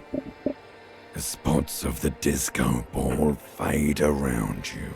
You'll be back in those cold snakeskins in no time, sweating up the bed. Stinky boy. Stinky boy. I can come back from all this. You're not coming back from shit, thrashing around in that high conductivity state of yours, bumping into things and acting like a clown. Who are you kidding? I'm trying to solve this case. You're trying to what? I can't hear you. This is just a word dream now. Jumbled up garbage. The pictures are gone. The bed rises to meet you. A thin, sleep-like state. More glass than velvet, grinding in your head. So something is wrong. Sleep shouldn't be this bad, this dry, this unnourishing. There's something wrong with your thoughts. Some kind of new type of hangover. God, there's another type. Oh yes, party boy, and it's worse than the one before. Just think of the shit you saw. Here it comes too, so soon already. A silent alarm goes off in your head like clockwork, barely let you sleep at all. Time to get those clothes on, Harry. Ooh, I didn't like that. Time to get your clothes on, Harry. That's I didn't like that at all. Time to go to work in the shit factory.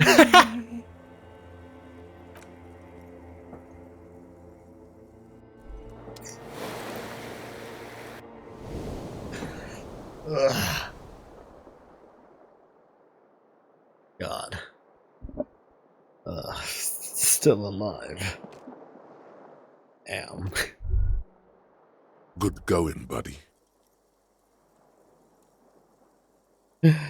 Oh my god, what the hell was that? Oh, just a dream. You have ones like that all the time. You feel even worse this morning than you did last night. What the hell is going on with me? You mean, why are you so tired? Too tired and down to even think? It is worrying, isn't it? You can't be a detective like this. Detectives need to be able to think. Why is this happening? It's just that your heart has finally pumped all the speed out of your system, Buster. Time to get some more. Don't do that. Stay strong. The hangover will wear off. You don't need to keep doing this to yourself. What is speed? Speed is a potent central nervous system stimulant. It kept you propped up all day yesterday, despite your debilitating hangover. How else did you think you even got up from this floor? You got up from this floor because of a holy vow you made 16 years ago. With me. To wake up exactly 7:30 every morning until the day you die. I mean, volition. That sounds like hell right there. Honestly. Don't be silly. There was no vow. You were high on speed. That was the only reason you got up. You can't detect without it. It's that simple.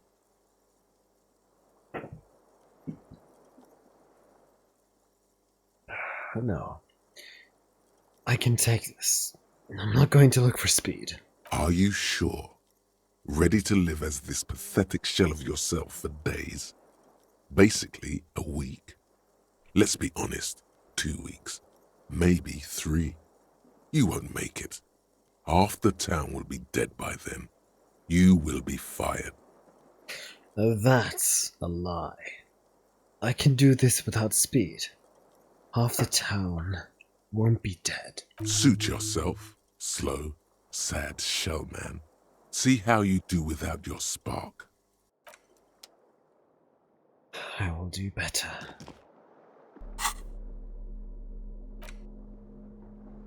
Let's, okay, good, they're off. Spirit the coal.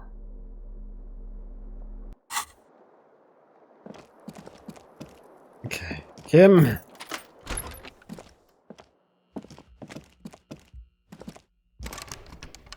Kim? Where the hell is Kim? Kim! I need you! Where'd you go? Oh, Kim has something to say. And there's more people here.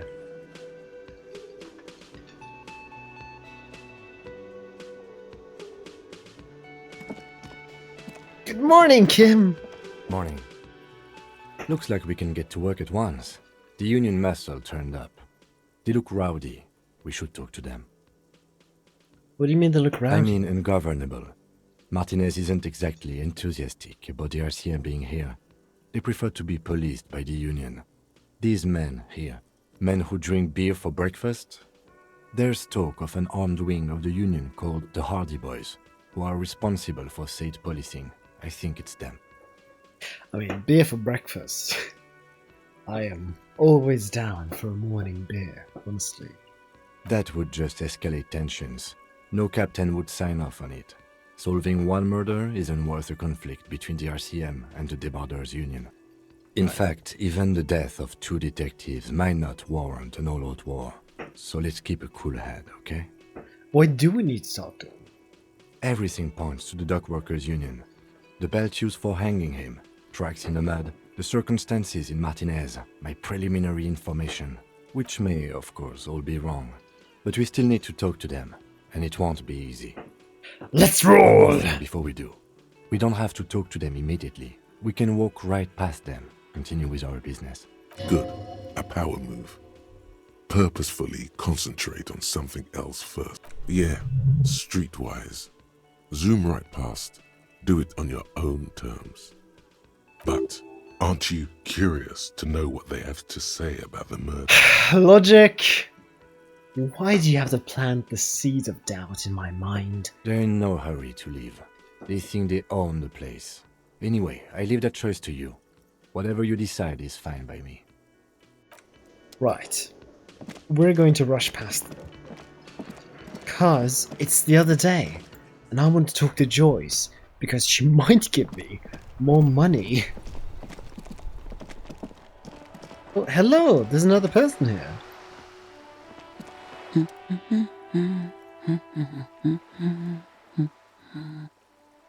Good one. Yes? Hello? Me? What are you reading? No one. Oh, I'm sorry, just a who are you? working class woman. She doesn't really want to be disturbed that much. If she's such a working class woman, why isn't she working? Shouldn't a working class woman be all the working? time. Right now I'm browsing books. Even a working class woman needs something to read. Good, good. It is. I'm a policeman. I know you are. Everyone can see that. The rectangles. Do you need the help of a policeman? What with? Maybe your husband's missing? My husband? No, he's not. So where could he be? I don't know. At home now? Out drinking with his friends? Working? Where is this going, officer?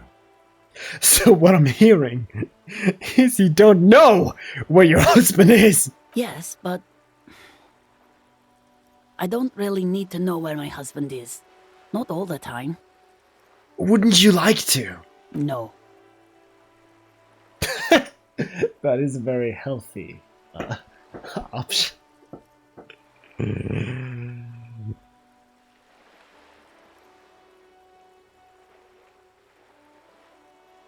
I can totally help you find your missing husband. Why are we still talking about this? I haven't lost my husband. She has, though. The husband is totally lost. You should tell her that it's okay. It's okay. What? It's alright not to know where your husband is. Nothing shameful in that. Who said anything about shame? Stop talking down to me. My husband is not missing. But he is. You can feel it. Oh my Or god. maybe it's something else then.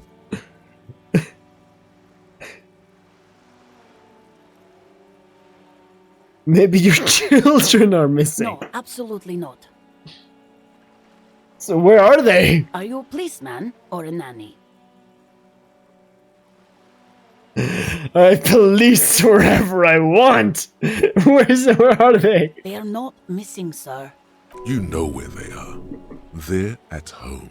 Smoking. Giving the No! ladder of vices a chance. Electrochemistry, why? What if something horrible has happened? What if they're dead? That's the bad vibe you got before. Inland Empire, you're not helping.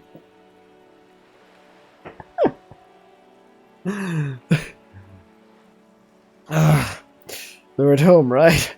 Smoking cigarettes. What? That's just... My daughters are perfectly fine. They're with their friends down in Shamrock. There's nothing to worry about. She's getting upset. Her voice has risen as she tries to convince herself that her daughters are safe. They're almost grown up now anyway. They're past the age they need me protecting them from everything now. I'm afraid the danger is now greater than ever. Tell me, how old are they? My youngest girl, Jolie, is just shy of 16. Jenny, she is turning 18 next month. But we shouldn't even be talking about them.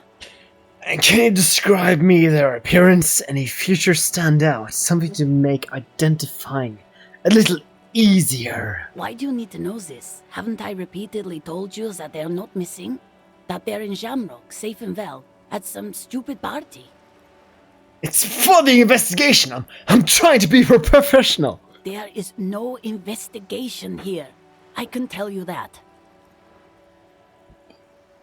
Maybe your cockatoo is missing. I don't mean to disrespect, sir, but you are being a bit of a cockatoo here. For what it's worth, I agree. But cockatoos can't be stopped when they get ladies. It's better to indulge him at this point. Ma'am, I was asking about your cockatoo. Is it missing? I don't even have a cockatoo. And guess what? What? Even if I had, it wouldn't be missing. Alright, cockatoo's not missing. I just want to make sure. Great. Just one more question.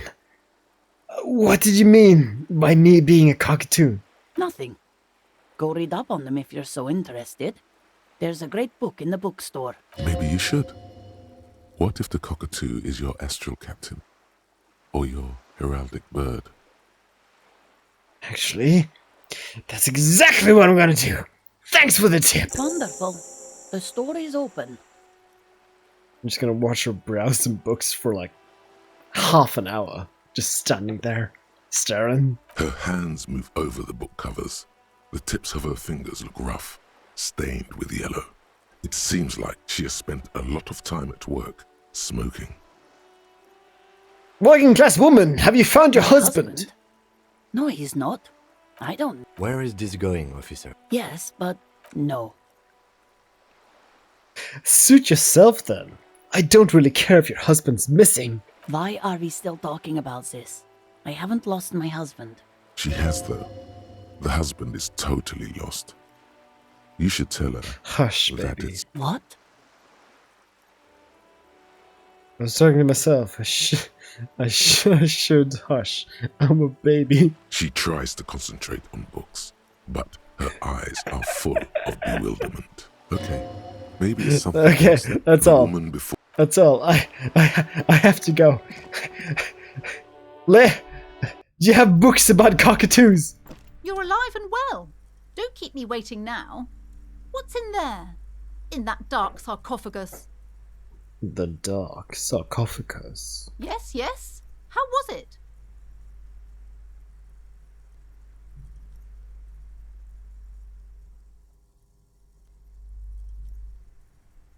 It's a channel house of failed business enterprises, leeching life energy from the bookstore. I knew it! Oh, such horrors that have been thrust upon us. But what else did you find? Did anything survive? No, of course not. Have you located the entity? You don't have anything of substance to tell her until you found that entity of hers. I'm looking for a book about A book cockatoos. about cockatoos? There should be one upstairs, right next to the shelf of biographies. Right, let's go! This one wasn't highlighted before. A sulfur-crested cockatoo sits on the cover, its beak slightly open. It looks as if the bird is calling out the book title, From A to Zurich, a guide What about- to a well-behaved cockatoo. What about this guide to cockatoos, shopkeeper? It's a must-have if you own a cockatoo. I've heard they're quite capricious. Turns out that there are so many different cockatoo species, and they all have behavioral They problems. all have. Every single one of them. You don't have behavioral problems. That's garbage. You're cool.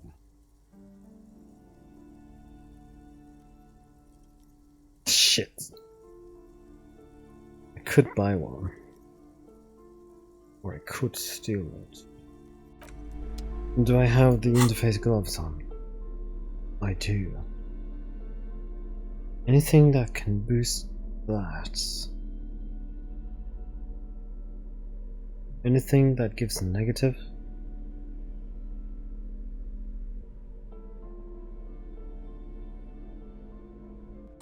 Right. We're just gonna... A sulfur-crested cockatoo sits on the Let's cover. go! Its beak. You wait for the storekeeper to be distracted. When Yeah! she's not looking, you haul the tome of cockatoos into your pocket. It's quite a challenge, but eventually, the guide to the Hell yeah. Let's fucking read it. A cockatoo is a parrot with an erectile crest, found on the Seminine Islands and in Right. southern Fas a la Mer. Known for their intelligence and general precociousness, cockatoos are popular birds in aviculture. However, they often exhibit various behavioral issues. That sounds like me, alright. Okay, what more? This book talks about the delicate nature of toos, as well as introducing some of the most popular species among the bird enthusiasts. The funeral cockatoo, the major majestic cockatoo, and the most common bang bang cockatoo. It's colorfully illustrated. What kind of problems do these birds have? Where to even begin? All cockatoos are known for their needy natures, requiring attention for at least 2 full hours a day. They love to talk and have been described as lovable clowns who just don't know how to wrap up.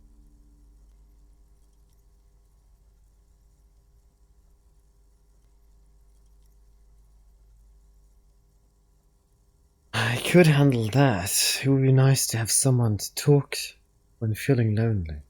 Pet owners also report moodiness, loudness, and hostility as recurring issues. If left unsatisfied, cockatoos may scream non-stop, pluck their feathers, or become aggressive. That's pretty bad. What else? It is not recommended to get a cockatoo if you're not able to cook them food every day and give them the full care that they need. These birds will never understand that you have a life of your own. Yes, but there has to be something great about cockatoos as well. You're right. Cockatoos are magnificent creatures. They love to perform, cuddle and show off, and will even scream for fun, often as loud as up to 135 decibels. That's so loud. Ouch. That must hurt. Funeral cockatoo. This is a yellow-tailed black cockatoo. Its specific name, Psittacus venereus, relates to its dark and somber plumage. This bird looks as if dressed for a funeral, 24/7. There is something indisputably ominous about it. That is pretty cool. Let's read about the major majestic cockatoo. Perhaps the most impressive of all the species, the endangered major majestic cockatoo. is often described as the most flamboyant bird in the jungle. Its pink-colored wings and flowing crest embellishing its proud and bumptious nature. In the words of poet-explorer Sir James Fournier, few birds more enliven the monotonous hues of the verdant forest than this big, bold, and beautiful species. What about the common bang? Bang cockatoo! Despite its banging name, the bang-bang cockatoo is actually the shyest of the species, common in almost all Seminoles forests, as well as zoos and homes all over the world. Its plumage is mainly grey and white. The Seminoles name, bang-bang, is thought to be of onomatopoeic origins. Honestly, this bird sounds a bit like me. Yes, but all those cockatoo species are so different. Which one are you? Only the funeral cockatoo in his darkness can truly grasp the death of my doom-laden soul. Is it obvious? Major Majestic, here I come! What if I'm a fuckatoo? I fuck up and a cockatoo! Alright, we're gotta go for the doom-laden soul. You're right. You're Cetarchus Phanerius embodied. This ominous bird belongs on your heraldry. Let's put it away. Oh. Tremble. The time is now. Ta'ola. Ta'ola? What time? Time for the show. For Ta'ola. The hallowed time of fear and disintegration. A countdown has begun. All will collapse on itself. The world will disappear into a single grain of blackness. All sound will be muted. All life will scream.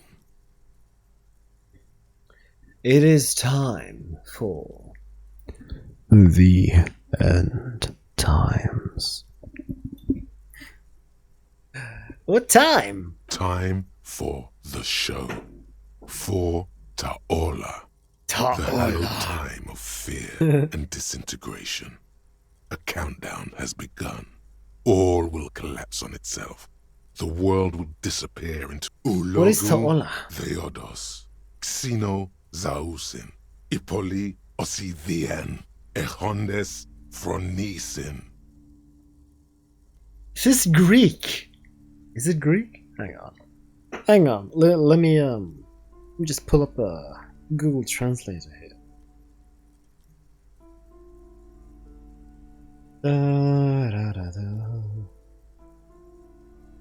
Translator.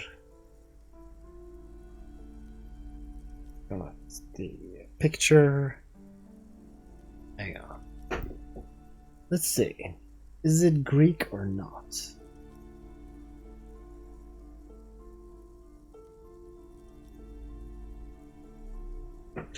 Alright, so it says, for the reason of being, many are angry, as if they had their own wisdom. And it is Greek, yeah. Wait, what? When did this countdown begin? Monday morning, the moment you arrived in this reality, are the first crack in the sheer face of God. From you it will spread. This is because of the insane world ending I've been saying, isn't it? Yes, you spoke the words of the Palindropos and the houses of Pericarnassus. Items, people, even words will tumble. All will lose its meaning in the coming years. That is why you marked yourself.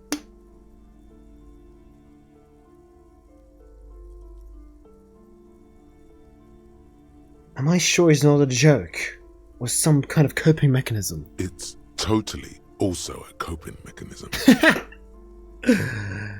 I'm a little afraid. So you should be.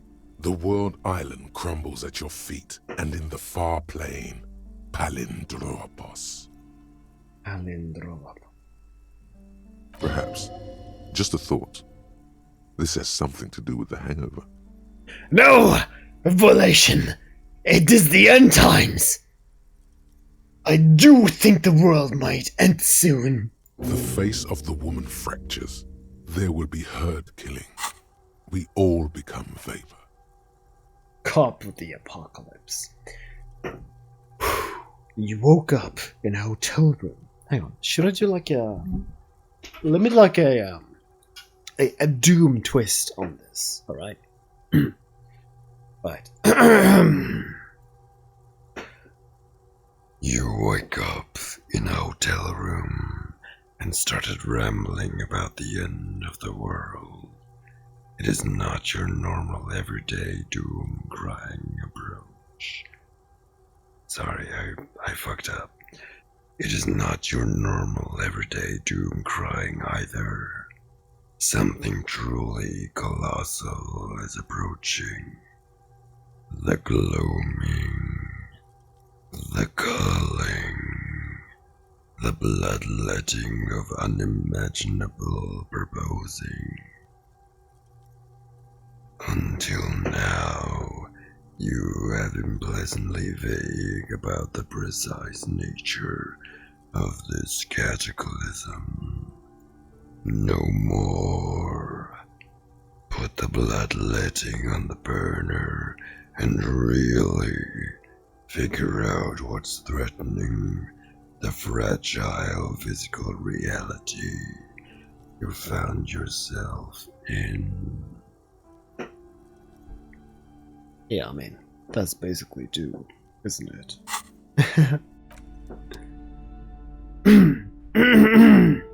Right. Did I read this bookshelf? Shelves filled to the... Yeah, I did.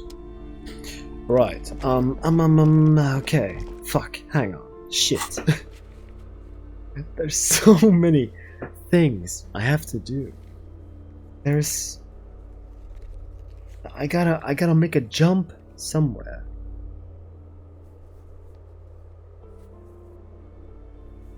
And I have to investigate the doom-ridden place. You know, okay.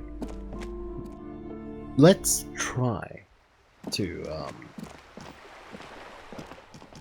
make the jump. First order of business.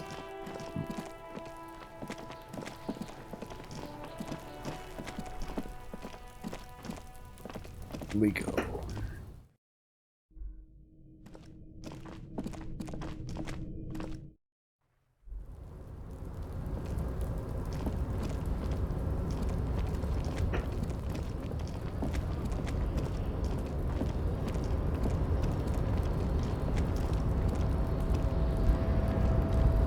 Tarpaulin cloak with possible RCM markings So I need is several still fair. caught. These shoes give 1 negative 7. Replace them with these ones.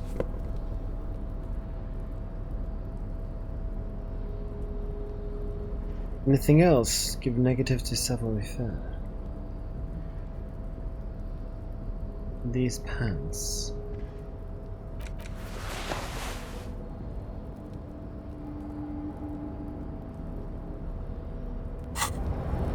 Right. Tarpaulin cloak with possible RCM We are at markings is still 42%. caught on the railing. It's pretty good. Let's try. Yes! As you leap in the air, a chilly breeze engulfs you, sharpening your senses. Continue the voyage through the salty air. As the concrete floor welcomes you, you realize it's been a while since you felt so alive, alert, capable. Must be the adrenaline. I knew you could do it. My climbing down might not have been as disco as your jump, but at least we can explore the harbor now. With your feet firmly planted on the concrete, the noise of the harbor rushes back in. Thank God I don't have to go through all the fucking racist bullshit of the fucking... What is it called again? Measurehead. One Esprit de Corps, one's Shivers. Much better than just one Esprit de Corps. We're taking back the streets, baby! Now, what's in here?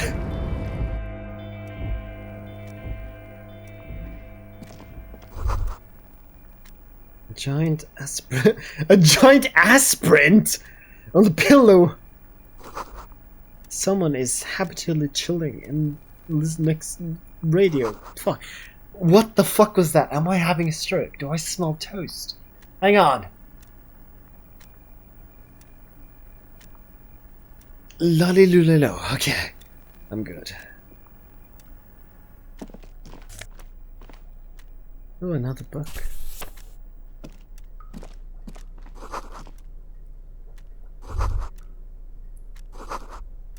Dark liquid in a pot will almost make it seem sentient.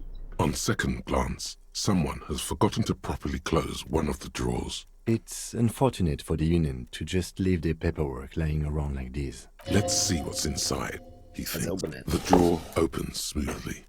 Inside is a well-organized selection of brown folders. Hundreds of documents containing logistical data. Two kinds of transactions stand out. Materials coming into Revachol from the outside world, from Muindi, Grad, and even Ilmara. And the same materials being handed over to companies inside Revachol, Kuron, Coal City, La Delta, and Jamrock are listed among the many districts where the imports are being sold. Anything interesting? It's hard to make sense of this thicket of company names, dates, quantities, and percentages. You try to focus, but the lines are getting blurry. Volition! It's you and me, buddy. Whatever's hidden here is hidden well. Concentration isn't enough.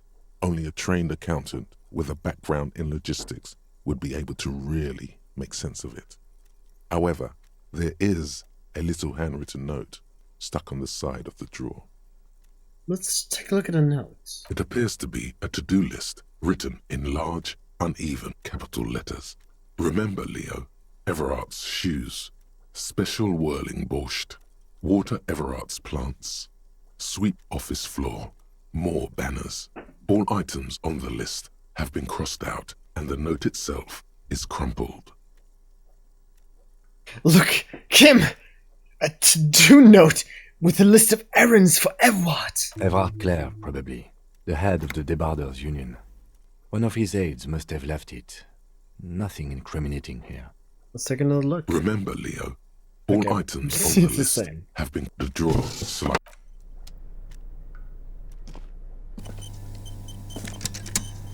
Another postcard. Could sell that in the pawn shop.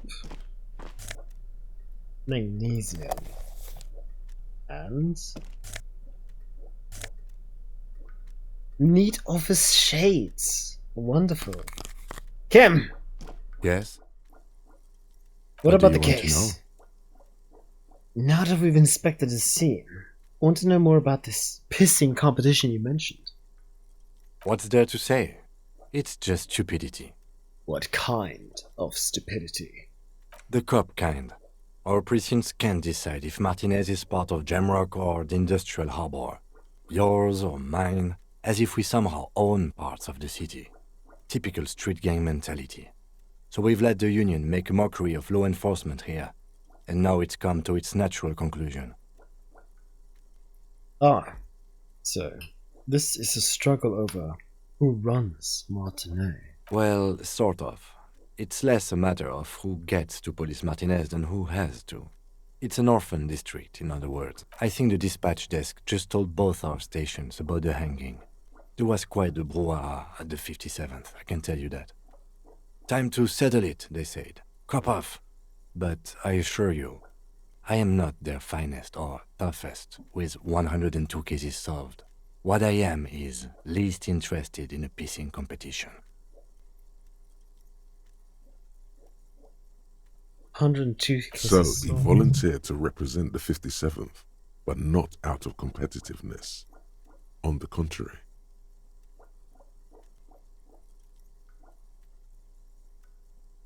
What's special about Martinet? Martinez? Nothing. It's just a puddle at the end of some drain pipe. No one cares about this place. They care about sports. Most of our colleagues don't even know how to get here. North of the interchange doesn't exist. They volunteer to spoil it? Yes. I'm an unrepentant spoil sport. The lieutenant seems pleased about it. I wonder what this says about me. That I was sent by my station.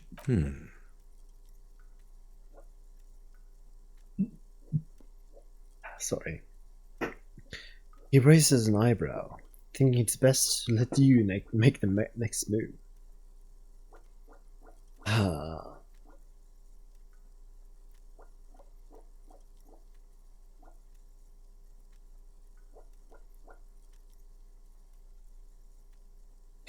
Don't be scared, Kim. But I think I might have supernatural abilities. He opens one hand and looks at it. A moment passes. Which school do you subscribe to? Mambo or Jambo? Wait, which one? Which is the one where you can hear your Thai talk? Mental illness.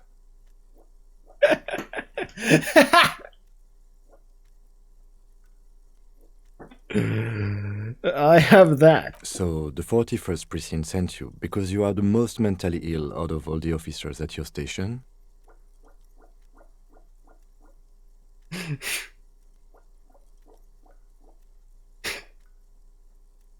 I'm not sure. I don't know. I don't remember any of the other officers. Of course. Enough about the competition then. Tell me something else. Yes, it's a wholly pointless matter. Forget I ever mentioned it. He's actually glad it's addressed now. Sorry, cop. Logic. Hang on. If I wear the glasses... I'm already wearing glasses. Anything else that gives me logic?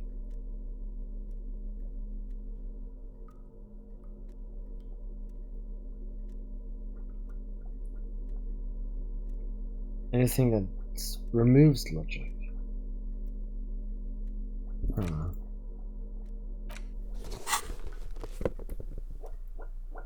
Yes? Because you're the best qualified. No, that doesn't seem right. No, that makes sense. I'm exceedingly If you're qualified. so well qualified, why can't you remember why you were sent? Anyway, don't keep the lieutenant waiting. Aww. Right.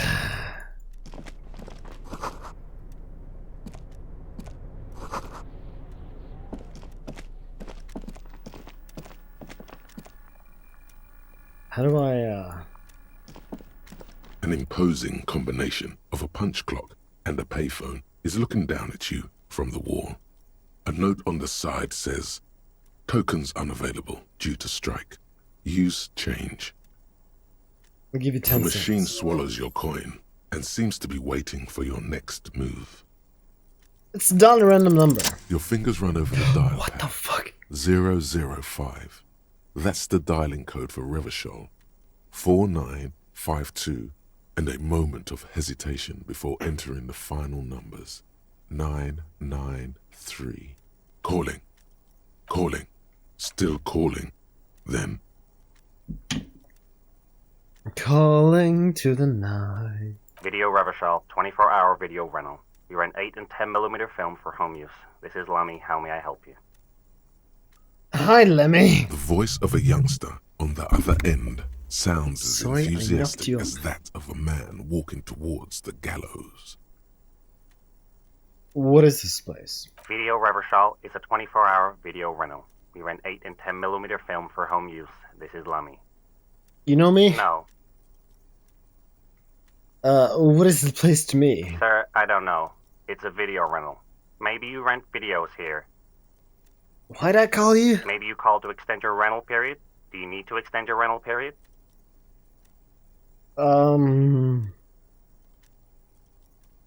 Maybe, but I don't even know my name. If you need any further assistance, you can visit us on the corner of Voyager and Main. I can't help you over the phone. Are we done? He thinks you're pulling a prank on him. The call is terminated by the other party. You're left with the discomforting sound of the disconnect tone. Well, hey, I got left with a level up. Haha. Question is, what should I do with it? I could do Reveler's self-critique.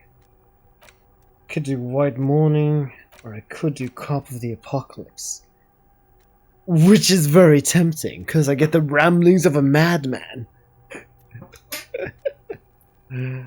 But then again, I do kind of want to level up some stuff here. Let's check out the map. The map. So, according to this, there you are. I need. Could you stop? Calm down. Yeah, fuck it. I need interface, reaction speed, conceptualization with choice. I could wear the shirt for that.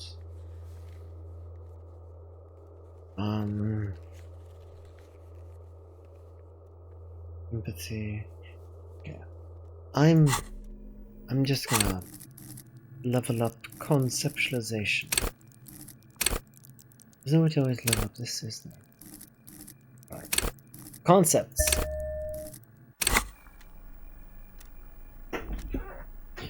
Great. Now, how do I leave this place?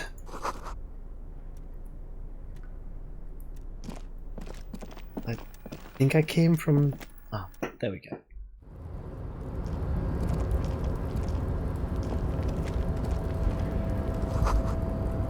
Collecting rainwater. Oh, the bottles!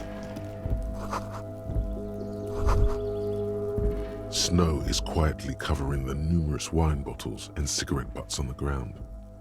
Someone partied really, really hard here. Wait. How hard? Well, they went through 6 bottles of potent Pilsner, 3 bottles of Commodore Red, and almost 4 packs of cigarettes. It must have been pretty hard.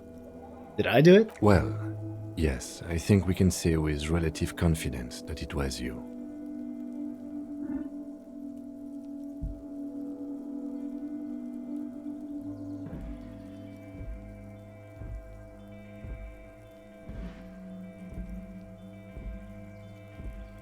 I must have been miserable. Yes, this scene isn't exactly ripping with joy. Let's just move on.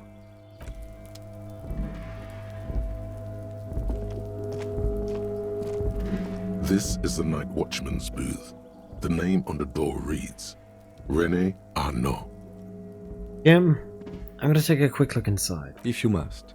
But please hurry, we are pretty easy to spot up here. Nothing incriminating catches your eye. The cabinets are clean and their sparse contents meticulously organized. There's a framed photograph on the table. Let's take it. It's a black and white photo of a young couple out in a street fair. The man is young, dark-skinned, and dressed in a Royal Carabinieri uniform. The girl is smiling playfully. The young man looks happy as well. He's about to smile. Right after this moment, frozen in time. You're sure of that. Why did you take that?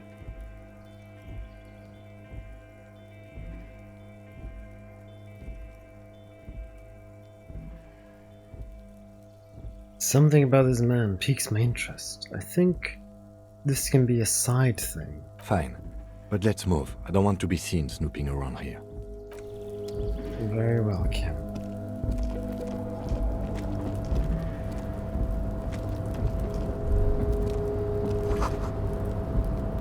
All around you, great machines of incandescence. White pine trees are printed onto the screens covering. Looks like a forest under snow.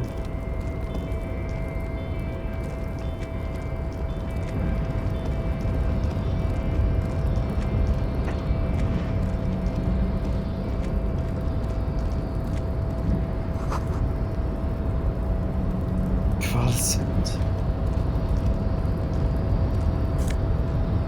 Money! God, I love money!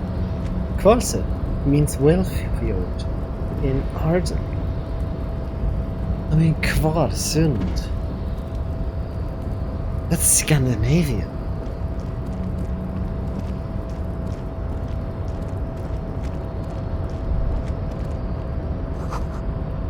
Shipyard ahead is oddly quiet, and great machines are sleeping there.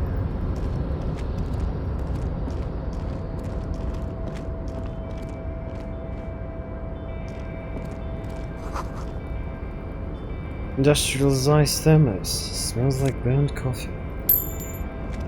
I know the scent. Hello! Container. I'll turn you nice and red. Container, put the logos on. The lyrics to this Container song are being made up as he goes along. The accent is so thick, it's impossible not to notice he's Ubi, from the vanishing peninsula of Ubisund on Muindi. Container, used to be Wild Pines. Container, now belongs to Everard. Hi! Everard, he looks after everyone. Huh? Well, hey there. How can I help you, mister? The look in his deep blue eyes is as sincere as you've ever seen. Kind of makes you feel like an arsehole for no apparent reason. I see you are not a union man, mister. Did you get lost? You're not one of them scabs, are you? What is it with you people in scabs? I mean, I don't personally mind. Folks is just folks, you know, and folks gotta eat. Just some of the other guys don't look too kindly on the scabbing kind, if you know what I mean, mister. You're, Ubi, right? Oh, yes. Born and raised in Arish, mister. Mum had to leave my dad after he got a bit violent. Took us here to the new world. I was about 10 then. Too old to lose my accent then. People say us Ubis are up to all sorts of trouble with sheep and other animals and whatnot. I just want you to know there was He's never any of Welsh. that where I come from. No, sir. Those are just nasty rumours. Thank you for clarifying that, sir. What are you doing with the containers? Oh, I'm just making some covers for them containers here. Yes, I am. So it's easier for the crane operators to spot them. What's going on here? Everything is so pretty and rich. Fuck! You and Leo look like brothers as you glance around with similar childlike wonder. Wow. Red is so much prettier than drab old green. Sure is, mister. Sure is. Really livens up the place. Yes, it does. Yes, it does. I had to break this bonding moment, but the red containers mean they are replacing the company livery with the union livery, which means this strike isn't gonna stop anytime soon. Where's everyone? Oh, most of the guys are down at the gates, keeping the scabs from coming in. We're on a strike. The whole union is. You don't have to work when you're on strike. Ha! We haven't worked for 2 months now.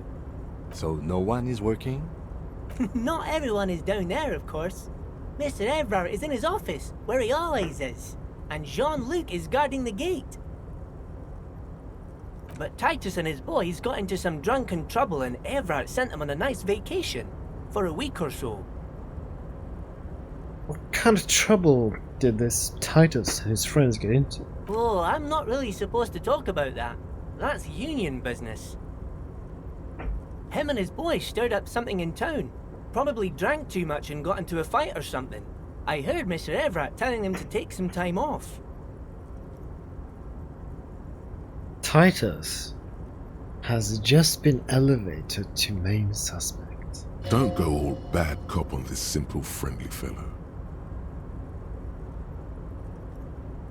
Well, what if But what did they actually do? I guess the boys got a bit too rowdy and had to let out some steam. I don't really know the details. That's just how boys are, you know. I haven't been in a fight since I was in middle school. Easy, Leo. Let's keep this on the hearties.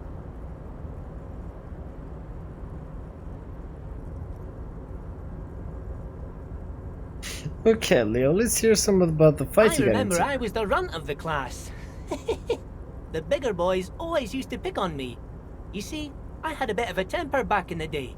Flew off the handle like nobody's business. But Mr. Everett and his brother always came to help. Once they beat old Noel Becker so bad he needed stitches on his head.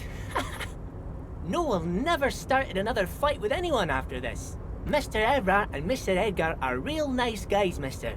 You should go talk to Mr. Everett. I'm sure you'll be good friends. He's friends with everyone around here. You're never getting anything useful out of him. It's good enough you found out Everard has a brother called Edgar, and he helped Leo. According to Volition, asking for anything else is pointless. But I want to! Yes, yes. Everybody needs a job, and this is mine. I'm Leonard, by the way. Leonard Bellick. But everyone calls me Leo. I'm like Mr. Everett's right-hand man when Mr. Edgar is out of town, and Mr. Edgar's right-hand man when Mr. Everett is away. Actually, Miss Beaufort is the right-hand man, but she's a lady. Who is this, Miss Beaufort? A real pretty lady with a skin like those Douai Sucre candy bars my missus likes so much. Them are real nice to suckle on once the dinner is done and me and the missus sit down beside the river.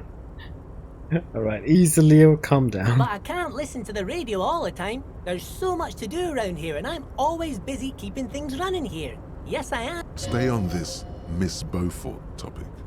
Hold on, who's this Miss Beaufort you Oh, mentioned? Lizzie. She is a real sharp tool. Mr. Everett put her through some fancy school and everything, east of the river. 4 years she was gone, and when she came back, she was all fancy and lawyerly. Is this Margaret Thatcher? But she's a real nice girl. Grew up in this here neighborhood, knows everybody and gets along with everyone. Real pillar of the community one day, I'm sure. For a fraction of a second, there's sadness in his eyes. If me missus and me was to have a child, I'd be real happy if she turned out like her. But she can't have kids. Dr. Lemaitre said so, and she knows about such things. Been a doctor for almost 50 years, she has. He sighs and falls silent, watching you meekly with his blonde blue eyes. Why did I say blonde when it was just blue? His blue eyes. So Everett trained a lawyer named Miss Beaufort. Interesting. Hold on. I think you do a great job around here, Leo. Yes, this place really seems to run like clockwork. Keep it up, Leo. Well, thanks a lot. Coming from you, it means a lot, really. You didn't think it was possible, but the smile becomes even wider. Sometimes I feel some of the guys don't really get how much I bust my ass for them here. But you guys are alright. The white rectangle on your clothes might not mean an awful lot in Martinez, but the recognition from an authority figure made Leo's day. Ah, Leo. Are you the Leo who wrote the notes, to make more banners? Oh, yes, yes. I leave all kinds of notes for myself. That old head of mine ain't so good at keeping things in no more. I almost forgot about the borscht. What about the borscht? Oh, yes. I've been taking special whirling borscht to the men every day since the strike started. It's very, very good. Makes a man feel so warm and happy. I feel like I could take on Mr. Renadan's boar dogs every time the lunch is done. Yes, yes. I'm taking it to them. The borscht keeps them happy and in fighting spirits. Makes you all warm inside. They brew it in the whirling in rags. Hold up, who makes it at the whirling? Oh, the whirling's cook. He makes it. Them is always talking with Mr. Manana in that weird language and laughing together. He doesn't speak what we speak. He's from Grad. Something about this borscht. I'm gonna look into it. Oh, sure, mister. Sure. You do that. Yes, sir. He didn't actually understand what you meant, and now he's just nodding along. What's in that container over there? Oh, that one. That should be empty as far as I know. Lots of containers here have nothing in them. They're just waiting to be loaded up. I'm looking for the leader of the Dock Workers Union. Oh, you want Mr. Everard then? He's an awfully nice fellow, he is. Him and his brother are both nice fellows. They've lived their entire lives in this here neighborhood. Guys like Mr. Everard and Mr. Edgar, his brother, are real good guys. Made Martinez what it is today. Mr. Everard and Mr. Edgar and I went to the same school we did when we were boys. Patience. Deep down you have the mental power to keep listening. Not many would, but you do. Do not interrupt. Had an arithmetics teacher, Miss Bellows. Her real name was Miss Bellams. She was a real pretty lady, but when she got mad, all the boys liked her, if you know what I mean, mister. We used to sneak in her yard in the dark and peek through the window. One time we saw Miss Bellows with a fellow. Yes, we did, mister. Leo, what the fuck? Them was naked too. That's all I got to say Oh about my that. god.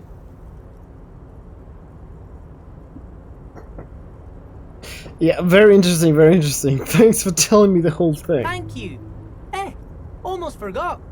Mr. Everard is in that container over there. I got distracted telling the story, but he's in there. Yeah, I'm Bye off. now. My god, Leo. You're a freak.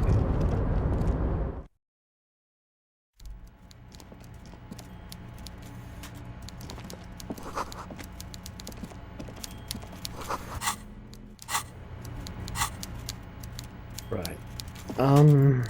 Let's see. Got new glasses. This one gives a spirit a call. Disco ass blazer. I just saw the name.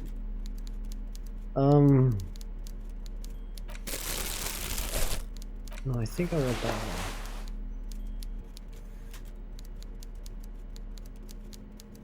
We're about to talk to like a union leader.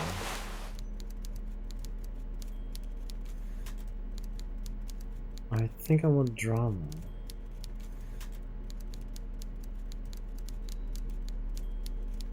Yeah. And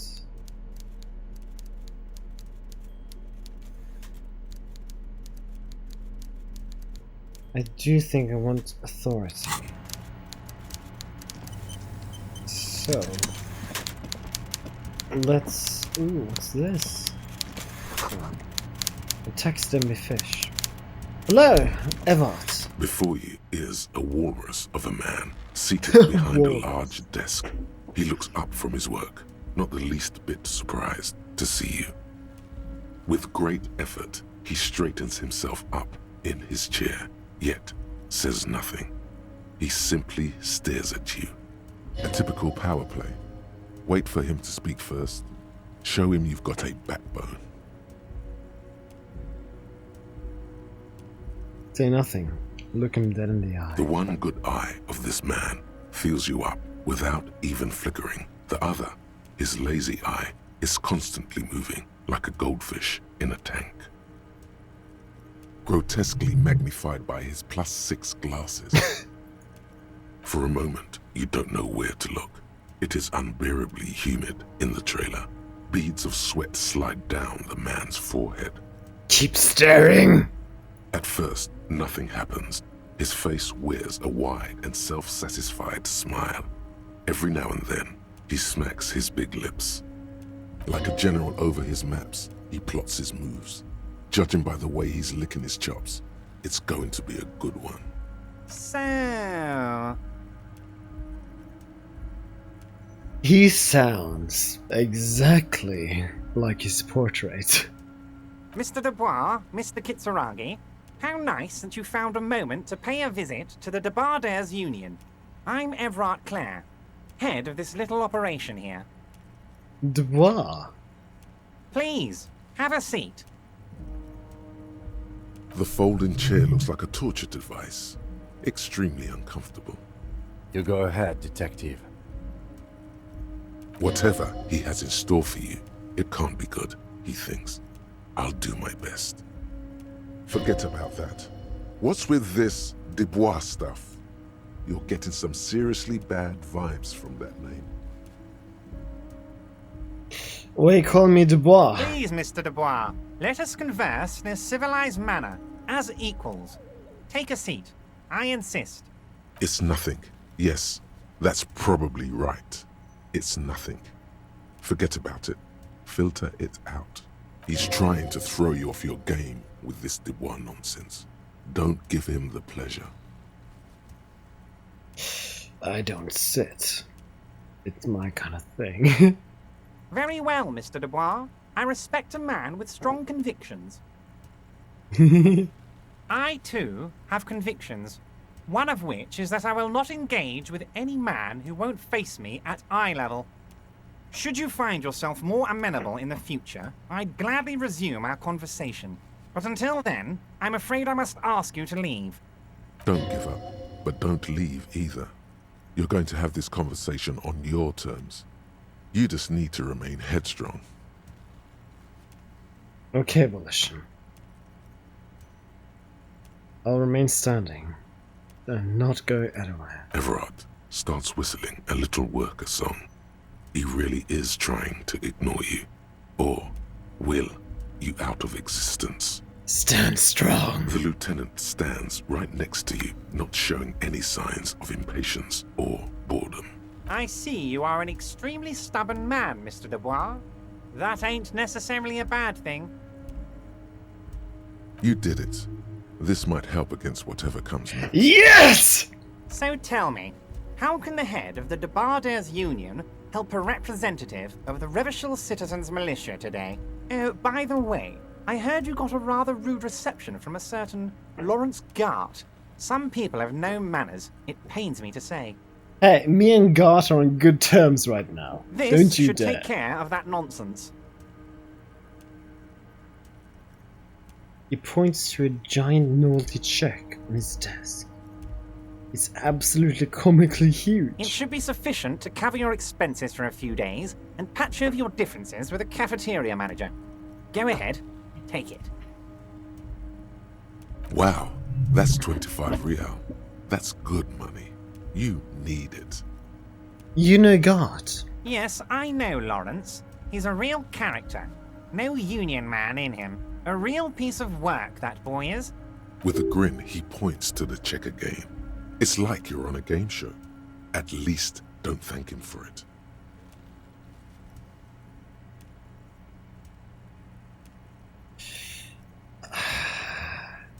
I really don't want to take this. I'm good. Okay, okay. I respect a man with principles. No handouts, then. Now, I'd like to set your mind at ease about one other matter. Your lost gun. Let me assure you, Union people are on it as we speak. I've got my best hounds looking for that lost gun. His slug-like lips move, but all you hear is an echo. Lost gun, lost gun, lost gun. My lost gun! The world is swallowed by a black hole of fear. Only two words escape its gravitational pull. Lost and gun. How do you know about my lost gun? I know everything, Harry.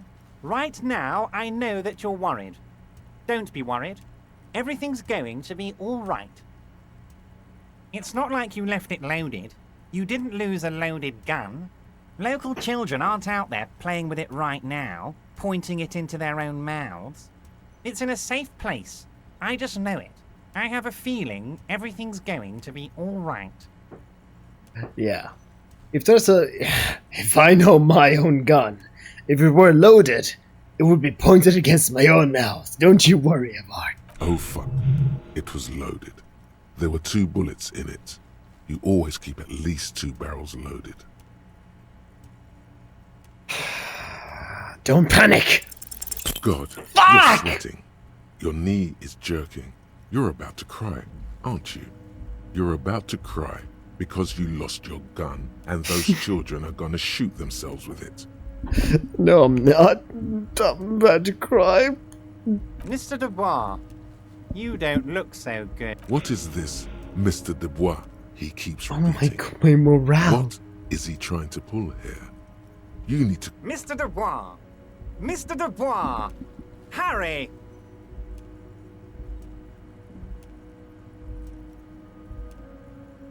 Keep standing there, wobbly like a man-shaped jello shot. While Everard is distracted by your odd behavior, the lieutenant's eyes are mapping everything around you. The folder, desk, papers on the wall. Mr. Dubois, are you okay? Can I get you a glass of water or something? Are you having some kind of medical emergency? Maybe you could use your hands somehow, in a kind of throw-in motion, like you're throwing that Mr. Dubois act right back at him. He's Mr. Dubois.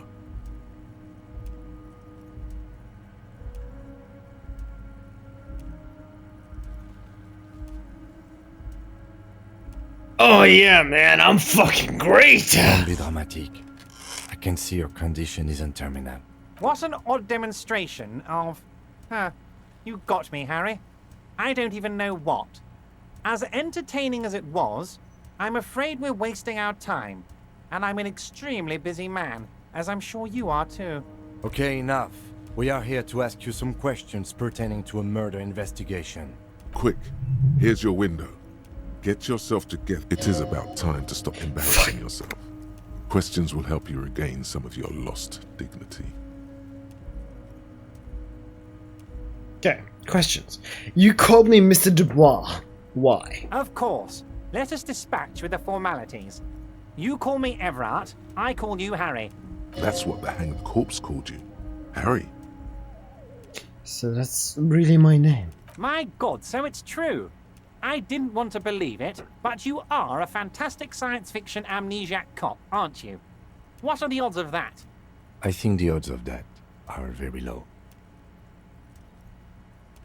My memory's fine, I'm just testing you. So good to hear that, Harry. Apparently my sources were wrong. However, if you did have a spot of memory trouble, I could help you out. With my big fat folder. It's just a brown folder. You can't make out what's written on it. Are you trying to tell me you've gotten hold of some of our documents? Mr. Kitsuragi, would you mind? Me and Harry are talking about his lost identity right now. Don't you talk to Kim that way! Don't just jump to the folder. That's not smart. Shows you're on the edge. Do some probing first. Right. You know where I But live? of course, Harry. Your precinct is the 41st and you live in Jamrock. You're a Jamrock boy. A long way from home, but that's okay.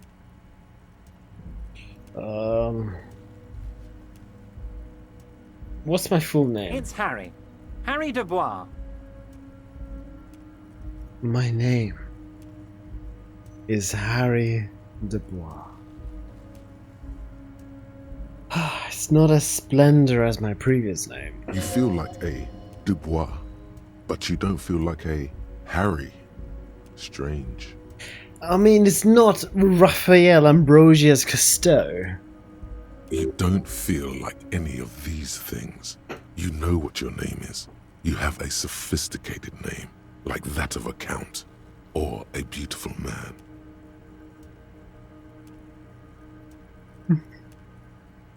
Raphael Cousteau. Wait, I thought you are Harry Dubois. No, I'm really not. You are Harry.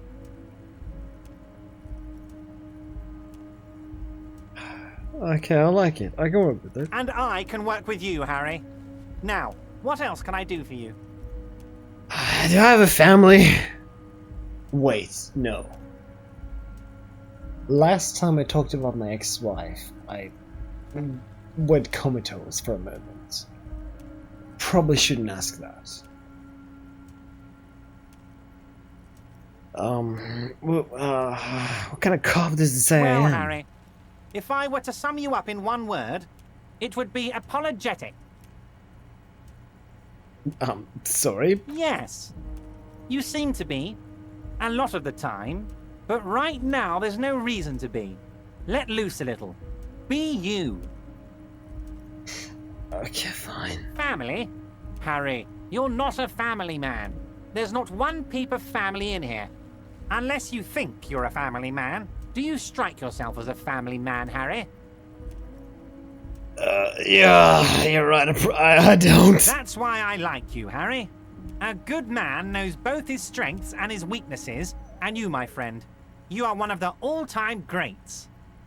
Where'd you get this folder? Ah, this? My friends in your organization gave it to me, Harry. I find that very suspicious. May I have a look? I'm afraid this is meant for Union eyes only, Mr. Kitsuragi. I'm sure you understand. Please continue, Harry. 72%. It's 72%. We got this. As you look at the folder, Fuck yeah! holds it with his hand and pets it. He's hiding it from you because it's not a real RCM folder. It's just another one of those brown folders you saw in the file cabinet. You know, that's not a real RCM folder. Okay, Harry, you got me. This is from the Census Bureau, not the RCM. Those Census Bureau people are absolutely corrupt. You should do something about them. He got the name from the Census Bureau, and everything else from your actions here in Martinez. Yes, Mr. Kitsuragi, from the Census Bureau. Like I said, now I'm actually a very busy man, so is there anything else I can do for you, Harry? That means he doesn't really know anything about you. A pity. The mystery of you will have to remain a mystery for the time being.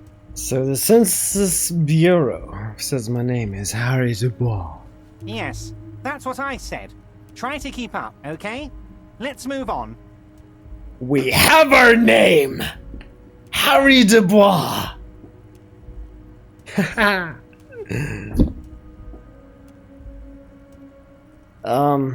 you help me get a dead body from a tree? You might have noticed there's one hanging on a tree behind the hostel cafeteria. Oh my. Don't take this question personally, but why would I get involved in this matter? Mr. Clare, the man was hanged with a cargo belt. A steel-reinforced cargo belt. It's safe to assume the Union had something to do with the murder.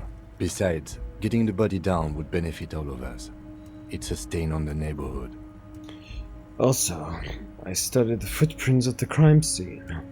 Workers' boots. I can certainly see how having him up there might start affecting some real estate values. But of course, all joking aside, I am going to help you. Yes! Jean-Luc, my boy, I'm sending 2 police officers down. They have a dead body in a tree problem they need help with. Namely, they need it to be taken down. And Jean, please take it easy with the race science. That's a yes to getting the body down, no to the race science. Oh, thank God we don't have to be racist! Oh, it's such a relief. You can find Jean-Luc down at the gates. He's the big impressive one. You know, tattoos, muscles, ethnic looking. Can't miss him. Great guy. Let's talk about blah blah blah. Let's talk about my lost gun. Yes, your lost gun. My best men are on it. They're turning every stone, searching every playground, asking kids, grandmas, everyone. Your gun will be found, Harry. Let me assure you of that.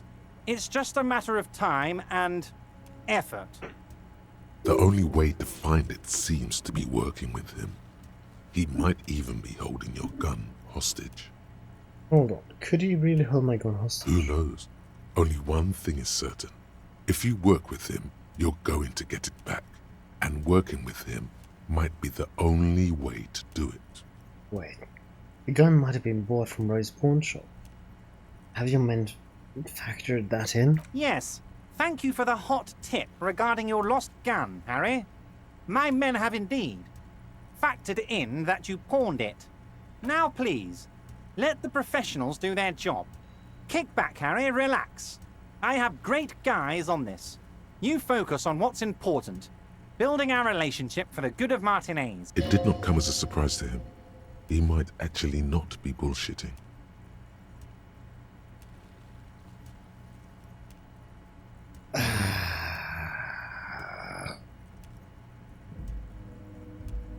Does that mean if I do things for you, I will get my guns? Damn it, Harry.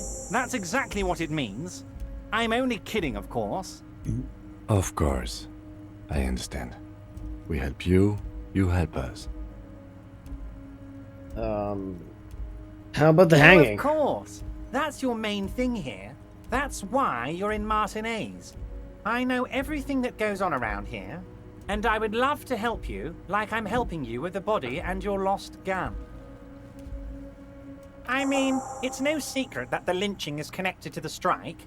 So much to talk about. Honestly, it's been weighing on me so heavily. I understand you need to interview me, but there's a thing that's been keeping me up at night. I want to talk about the hanging. I mean, if we could just calmly talk, exchange information, we could blow this thing wide open. Yes, that sounds good. Let's do that. But I can't think straight with this thing weighing on me. You're police officers, aren't you? I have a crazy idea. You guys are basically door-opening machines, incredibly talented at opening doors. Kim, is that true? I'm not sure I understand. If you're asking us to break down someone's door, it's not going to happen. Come now. I just need you to go open a little door for me and leave it unlocked. A simple thing. Absolutely nothing shady about it. The stars aligned into a cosmic frown here. He has your fate decided.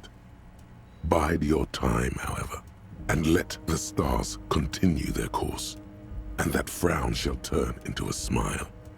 Only if you play along. Why not open it yourself? Harry, I'm a very busy man, and more importantly, I don't have that extraordinary physique you do. You look like you could run around all day. His excuse is that he's fat. You want to send someone a message that the police are working for you. I repeat, I'm a very, very busy man, Mr. Kitsuragi, and therefore I must occasionally enlist outside help. So what will it be, Harry? Whose door is no it? one's. It's just a weasel. A weasel lives there. Nothing for you to worry about. I bet you don't even know about the door. Harry, Oh, my it's dear hanging. friend, I am what people call a local bigwig. I know everything that goes on in Martinez.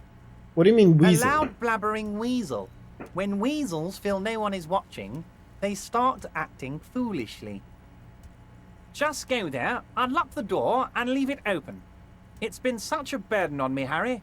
I just want this to be over so I can discuss business with you.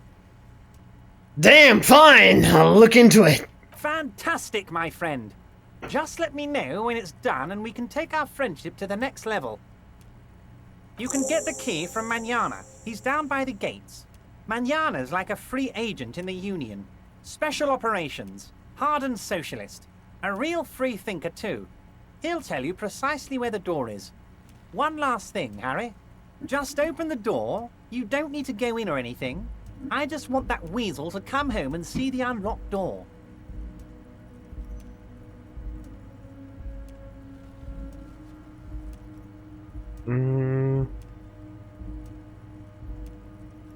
What you gonna ask Harry, honestly, I'm just relieved you didn't get a hernia. A man your age...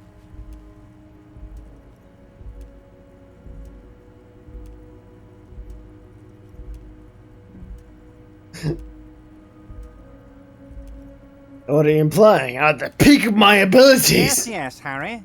You are obviously in peak physical condition, and I salute both your initiative and your physical prowess. Very impressive, Harry. Anyway, I assure you, I am a very well-informed man. Information reaches me before I even get the chance to request it. Yeah. Let's not give him much more information. Wait. You need this to get in and out through the gate. Thanks. Here, you're one of us now. A real red and white Union man. Take care, Harry. Oh, thank God. You managed to get in and talk to the guy and get the body down. without conforming to racist ideology. And that is a win in my book.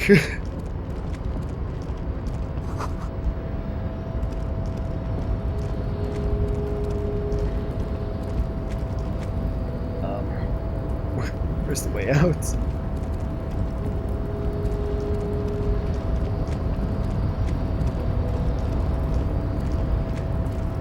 This place is fucking huge.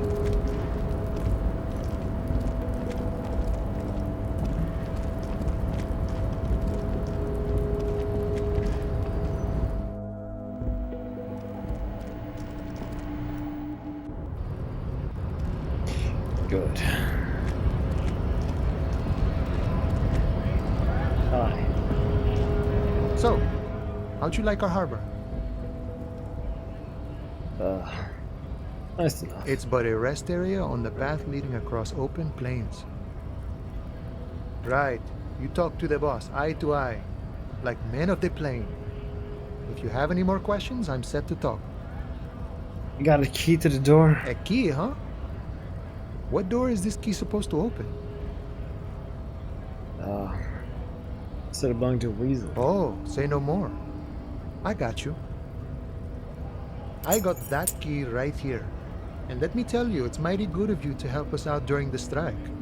Working class solidarity, as they say.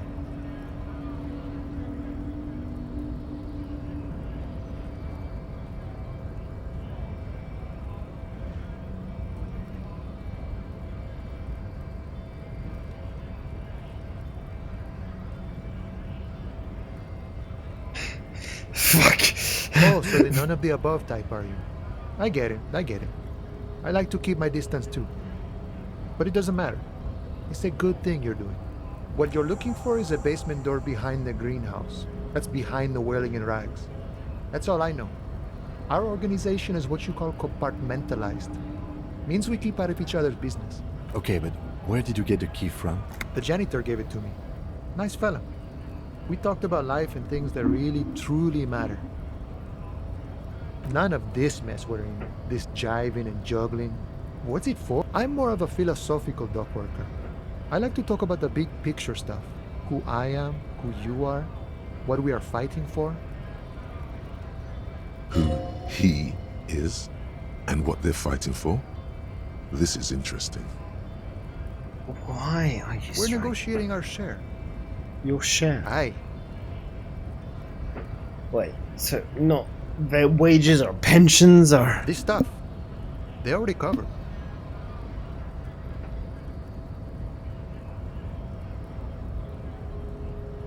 At least you get the benefits. That's something. It's not enough. Not enough to get ahead. More about keeping us in our place. How large of a share would you like? All of it. However, right now we want all the harbor workers to be on the company's board, so they could take part in the decision-making process.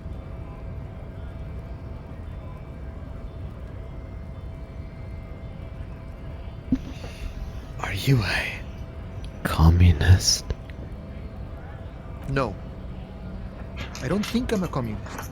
Seeing something of value and saying I want it all to myself is a much older and simpler notion. No science to it at all.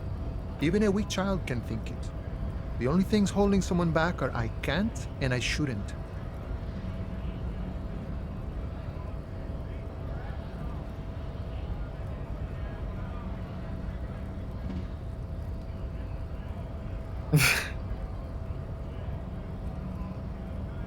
But the stuff you align admirably well with, the World Republic, why not call yourself a communist? I have nothing against communists. They are honorable boyaderos. And they have good analysis. But my own code serves me well. If my code starts failing, a code can fail a man as well as a man can fail a code, then I will have to submit to a new one, which may well be communism. He knows who he is, firmly grounded, has no need to reinforce or elaborate his political identity to himself or others. I mean, that is very fair. Sounds like you're a communist who thinks he's doing enough to call himself a I guess I understand. See, I'm primarily a lazy person. The boss man, Evar. What can you tell me about him? I think it's best you make up your own mind now that you've met him. In my eyes, he is a capable organizer and a decent businessman. What does bossing the union entail anyway? I guess you kind of get to be the village chief. He oversees the harbor, makes deals with the owners or other relevant parties, watches out for his own. By that, you mean corruption? By heavens, why would he not be corrupt? We live in a harsh and disordered world, see? And in this world, the old man is corrupt for our benefit, and we know it. Appreciate it even. He is, personally, not too lavish. The desk seems too lavish to me. He is reasonably lavish, sure. That's his prerogative. It's not like you want a saintly demeanor on a corrupt motherfucker. That would be a manipulative illusion. Besides, there are no non-corrupt systems in the world anyway, and moralism is the most corrupt of them all. Not you would like to say. But then there's that weasel door. You seem to spend all the time thinking about political situation. Sure. I've had the necessary free time. Fortunately, there's always time. The look in his brown eyes conjures up an understanding. For him, having command of his time is the most important thing. It all comes together now. The way he speaks about scabs, his general attitude. He's a follower of a 500-year-old Franco-Nigerian Boyadero code, itself an appropriation of Vespertine, that of a noble peasant or a traveling herdsman. True to yourself, independent in your actions, loyal to your friends. Maybe I'm that. No.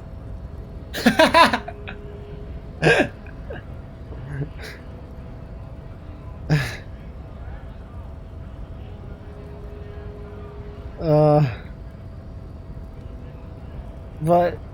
No. The man sits on the railing, his hands reaching far and wide. Yet it feels as if he could effortlessly go even wider, if need be. An endless torrent of time. Any idea who killed the hangman? The mercenary, eh? Who could have killed him? That's indeed the question. Why even do such a thing? The harbor is a prime area of suspicion in your opinion. Are the dock workers involved in the killing? What a thought! Why would noble workers resort to such a thing? Unless they were pushed, of course. Pushed how? Your dead guy was an enemy combatant. Hold up. What does that mean? He was an agent of the opposition, attempting to undermine our honorable efforts. Did you kill him? I ain't the murdering type, but that's just me. Large organizations like our union have all sorts of men, with all sorts of skills. Understood. This has been of limited use. Still, thank you. No problem. I wish the best to you in your search. Right. Stuck to the big burly fella. Right to work! Right to work! Shame on you! I wasn't done asking questions. Things are busy enough. You going to waste less of my time? We'll see. The hulking man oozes stark skepticism. What exactly is your goal here? We were promised work. We'd be in there, working, if the bastards hadn't shut the gates. And you're unable to breach the entrance? Main gate's locked. Would take heavy ordnance to bust it open. Could try to get in through the secretary's office. Door's locked. The guard's blocking the way to the access panel. And I don't mean the scrawny mess punk either. I mean head measurer. Or whatever he is. Head measurer? Yeah. That giant up there on the bridge you talked to. Head measurer. Won't let the workers by. The access panel is right behind him. How bad can one Bad. guy be? Standing on a narrow bridge, he's got a strategically advantageous position. And he's trained. I don't know how the Union has a trained killer up there. But that one's no joke. And my men are tired and hungry. They're workers, not fighters. Is that by storming in like all of you? Why don't you go arrest them instead. I'm sure they've done plenty of criminal shit. They have that look. It would be better for the neighborhood if you went home, at least for now, if you can't get in anyway. No! They will give up eventually. Or get drunk. Leave the what's it to you? Big mess, caused by union greed. But I only fight. We're all workers, right? Workers worked at Territorial. Ring a bell? Uh-huh. It was a long time ago. Right. I never talked to this guy. Welcome to Revachol.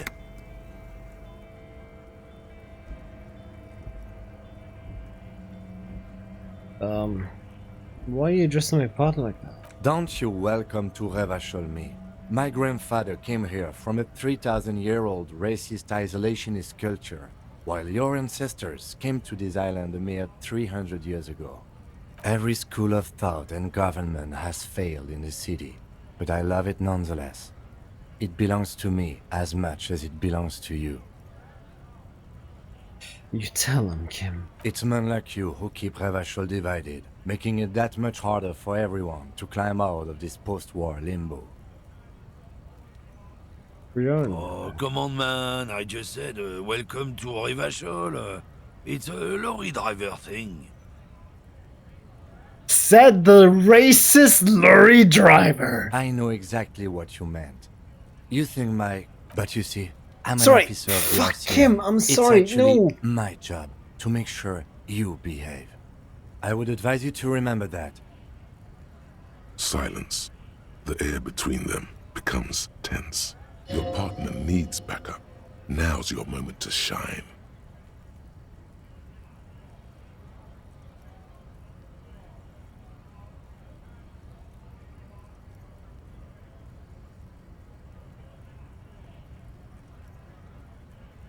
You two make a cute couple. You know that? Hey, fuck you! The lieutenant exhales and resumes his regular calmness. You sense slight embarrassment for the outburst. Or is it pride? Impossible to tell. Now that that's settled, got a couple Whatever questions. you say, officers. He smells of heavy motor oils, and his breath of high tar content cigarettes, probably Astra Whites. You could ask him to show you the soles of his boots. He definitely looks like someone capable of a lynching. Maybe he was present. I found this racist mug. Is it yours? Oh man, that's great. Look at that guy go. Haven't seen anything that funny in a while. Is it yours? God damn. Thanks for that, but no, it's not mine. What's that argument about? It's about biological determinism, natural law, the sorting of the races. Fuck off. Not the most popular topic nowadays, with a coalition in charge and all. You might want to change the topic. That is, bury your head under the sand like common sheep. Yeah, so you're just racist. Makes sense. I'm not just racist. Look, I've read books. Huh? The science of racial theory has all been proved, even if some people don't want to accept it. I'm not just racist. I'm mega racist. People who've studied these things say that you and me are superior by design. So, naturally, we Occidentals should be in charge. Obviously, you can see the merits in that. Yeah, I can tell you're a prime example of superior design. Open your eyes. Haven't you noticed something different lately? An unfortunate downturn, maybe? Huh? When members of the superior race cease to believe in their innate superiority, they stop competing for resources.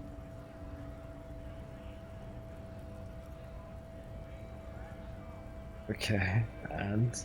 This concerns you, policeman, so you better be vigilant. The damn kids are showing up good lately. same with the mosquitoes. And the other intruder species too. They're on the precipice of cultural victory. What's the cultural victory? It's what the kips of Boogie Street are going for, right under our noses. And the others too, on the radio. Heard any chansons lately? Heard any mojitos or leader? No. Dominating culture is how they plan to win. They say so themselves. Uh-huh. It's true. Also, you need to realize the dangers of mixing races. Who knows what might happen if people don't stay in their birthplace? You might end up with a new sub-race, with unknown characteristics, leading to extra competition. That's why you've got to control the offspring. Yeah, I'm not down with this. Why don't you go fuck yourself? Don't push your luck, runt. Kim, can I have your gun? I need I need some extreme policing here. Jesus fucking Christ. Anyway, bodies should be down, right? Hang on.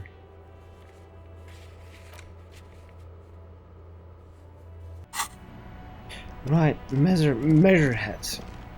The racism, the CEO of racism, should be now more applicable to getting the body down.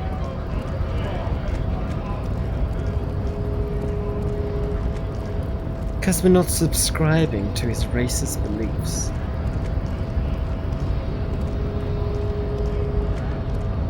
Your race descent has only worsened since I last saw you. You keep fucking saying that! Go. So it was.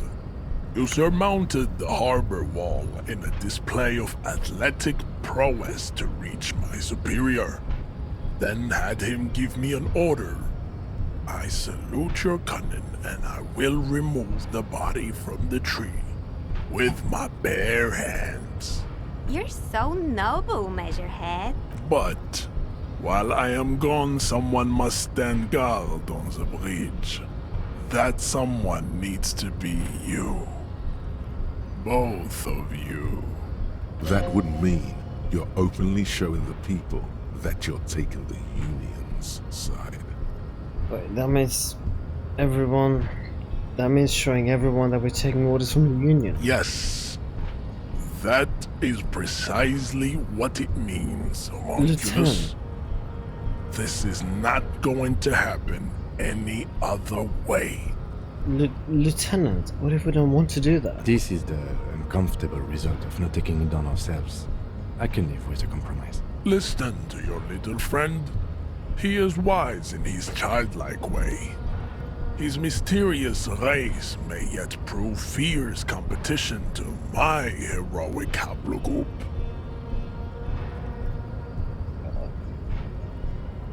This guy's like a fucking thief. What is it called? Thief? Fuck, I can't remember. Anyways, okay. Babe, see that they stay here the whole time.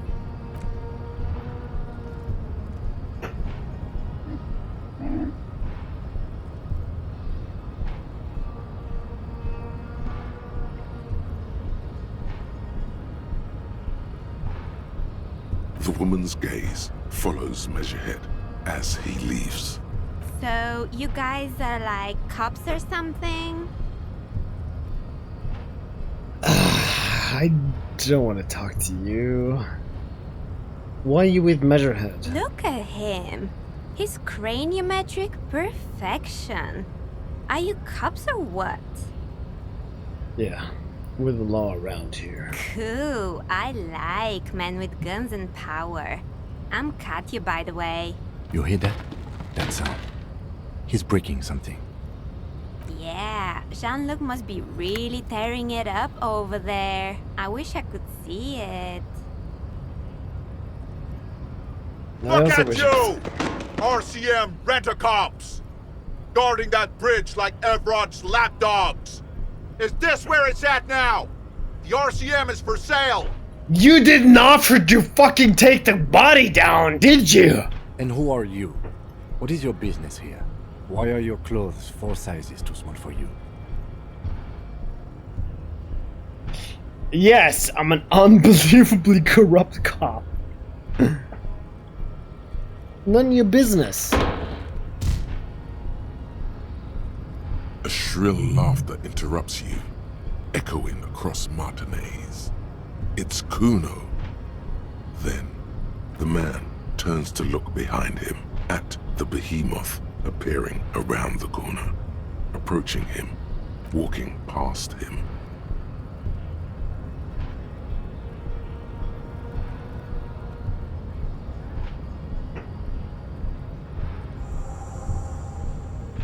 The corpse has been removed from the tree.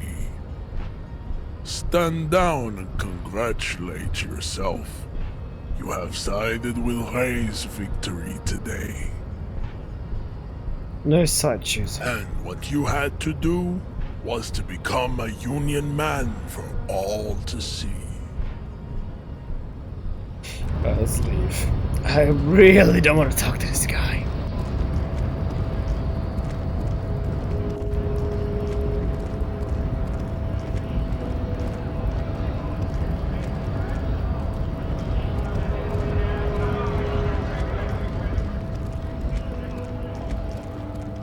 Let's go inspect the body. Let's see if we can actually try to work something out about who ever killed this guy. Where's the body? Oh. The corpse lies on the ground among the remains of an absolutely demolished pinewood branch. It's gently laid on one side. Well, it's down. Mr. Measurehead has done a good job. Nothing is too broken or compromised. The victim is ready for a field autopsy. Fucking go!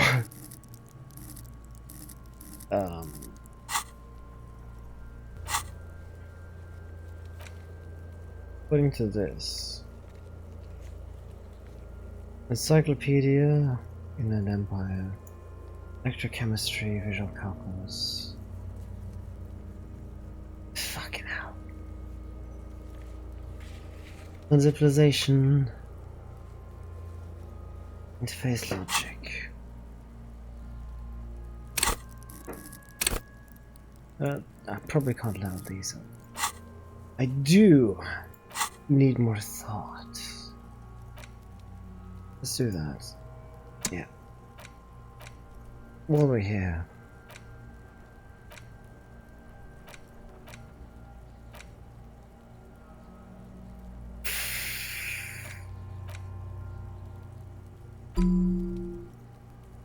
Let's do a cop of the apocalypse.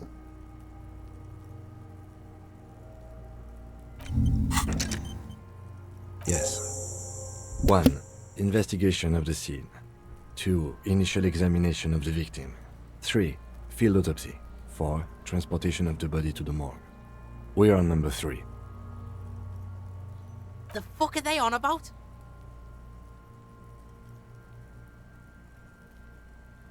Cop's gonna cut his shit up!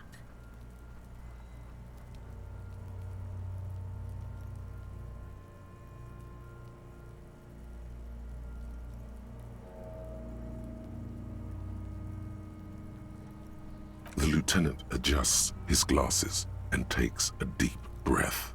Come on, officer. You know what a field autopsy is. You've done 100 of them. There truly is a time for everything, even for yellow gardening gloves. However, they are lacking hygienically. I suggest you get in there in limited capacity. I'll ask you when I need you to. For the most part, maybe I should handle the contact and you take notes? That's right. You knew it because you inspected your ledger. Come on, officer. You know what a field autopsy is. You've done 100 of them.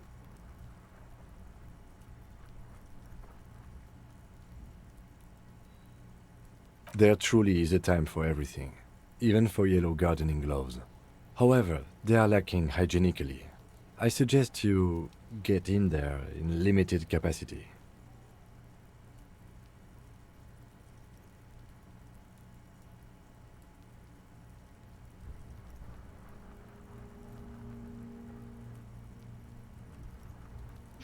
Right. Sorry. I'll ask you when I need you to. That's right. You knew it because the dead man stares in silence as you crack open the ledger. The bright red paper is covered in boxes and lists, describing the condition of his skin and organs in 3 parts. Above those, an 11-field info form needs filling out first. It begins with 1. Assistant. That's you. The gloaming. Raphael Ambrosius Cousteau. No, we're Harry Dubois. The corpse is indifferent to your scribblings, just lies there. The next 2. box says 2. Coroner. Case number KK57-0803. Next. Name. NA. Next.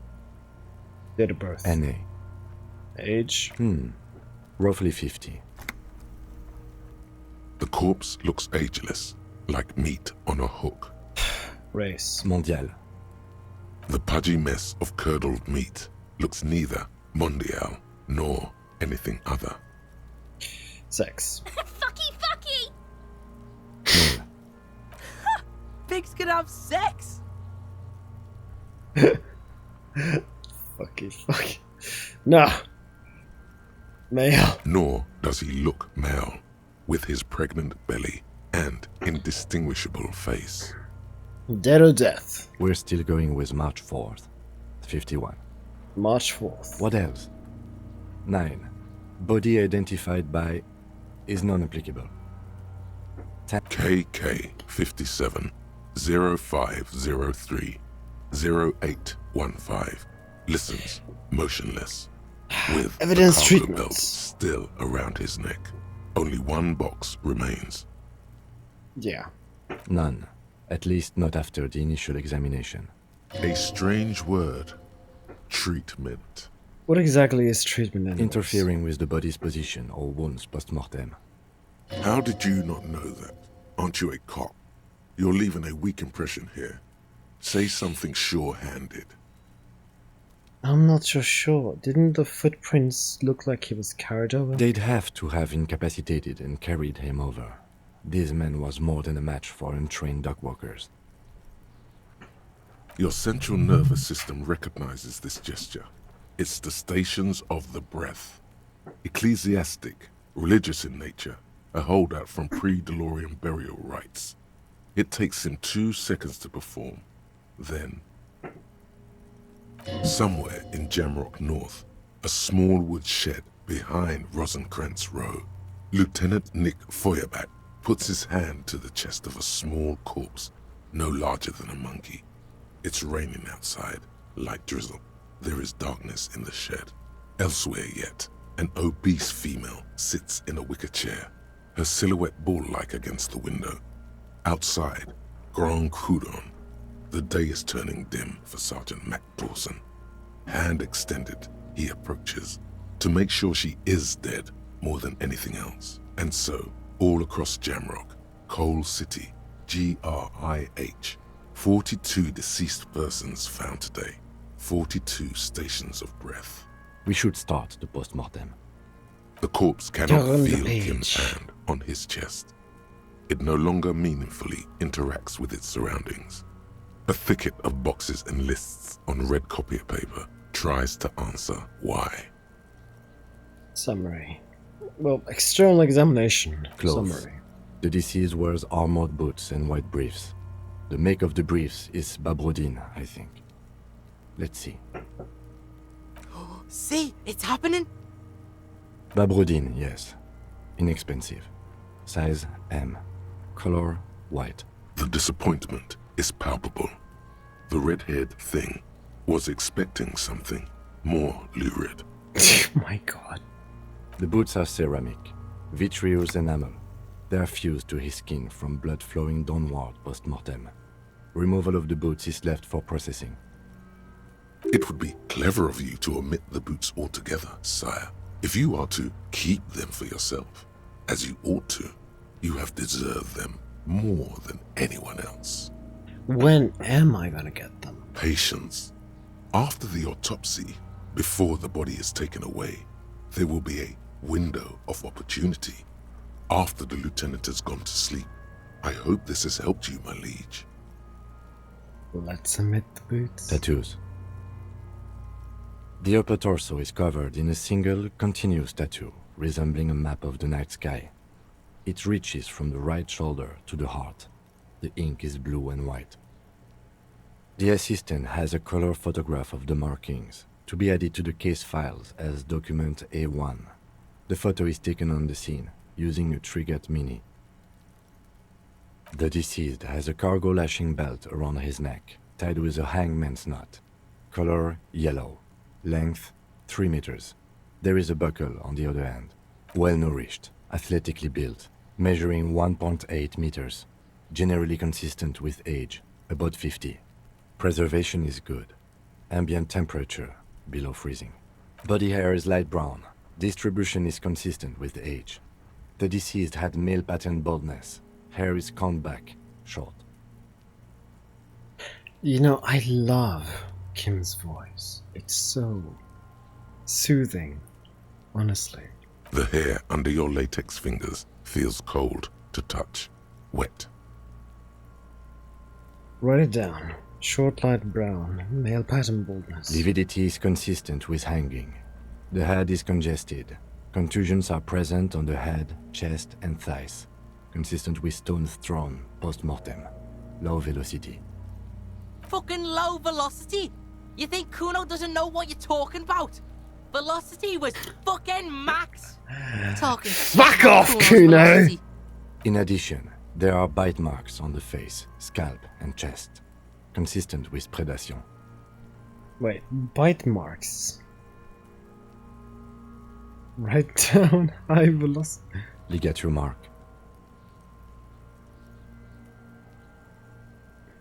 The lieutenant perceives a small folding knife.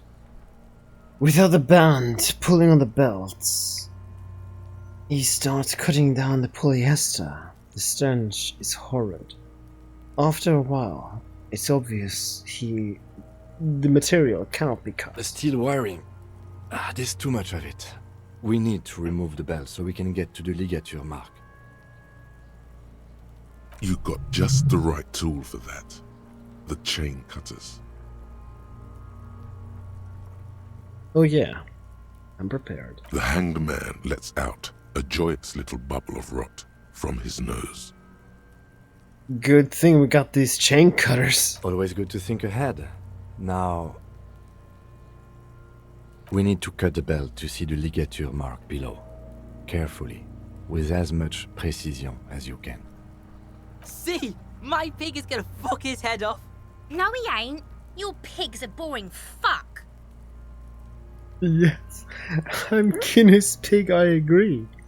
What the fuck? Oh, that's not good. Yeah, first off, look for a good spot to cut. The belt is equally tight around the whole circumference of his neck, swelling over the edges like white bread rising from the east. The knot is the weak spot. The chain cutters fit in there. Steady now, like a flower arranger. 2 cuts and it should come loose. If I respond to this, they might distract me. I think I should just go for it. After some Oh my god, deliberation, thank God. you sink the cutters into the knot tying the belt together. You squeeze the rubber handles together, sweat forming on your brow. Press down. Snap. The knot is slashed. Another cut and the belt falls apart like a flower bouquet, revealing the dead man's neck and the dark red ligature mark around it. The rope rises to a point, leaving a gap in the ligature mark. The suspension point is in the back of the neck. Hemorrhaging is observed on the skin, above and below the ligature mark. The mark is well pronounced, consistent with a drop from 1 or 1.5 meters. Chest is intact, normal contour. Abdomen is protuberant. Pelvis intact. Genitalia... No! Let's get out at sea! I fucking knew it! This is clearly what they've been waiting for, ever since the autopsy began. The lieutenant is trying to make it as boring as possible. Genitalia is male and unremarkable. No evidence of injury.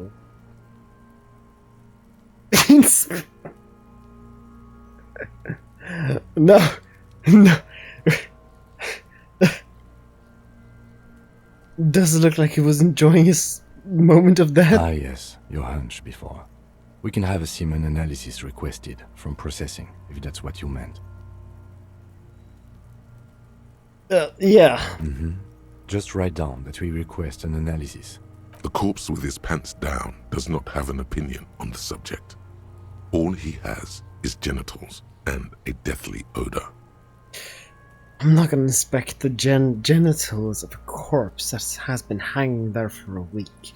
I'm just gonna write it down. Back is symmetrical and intact.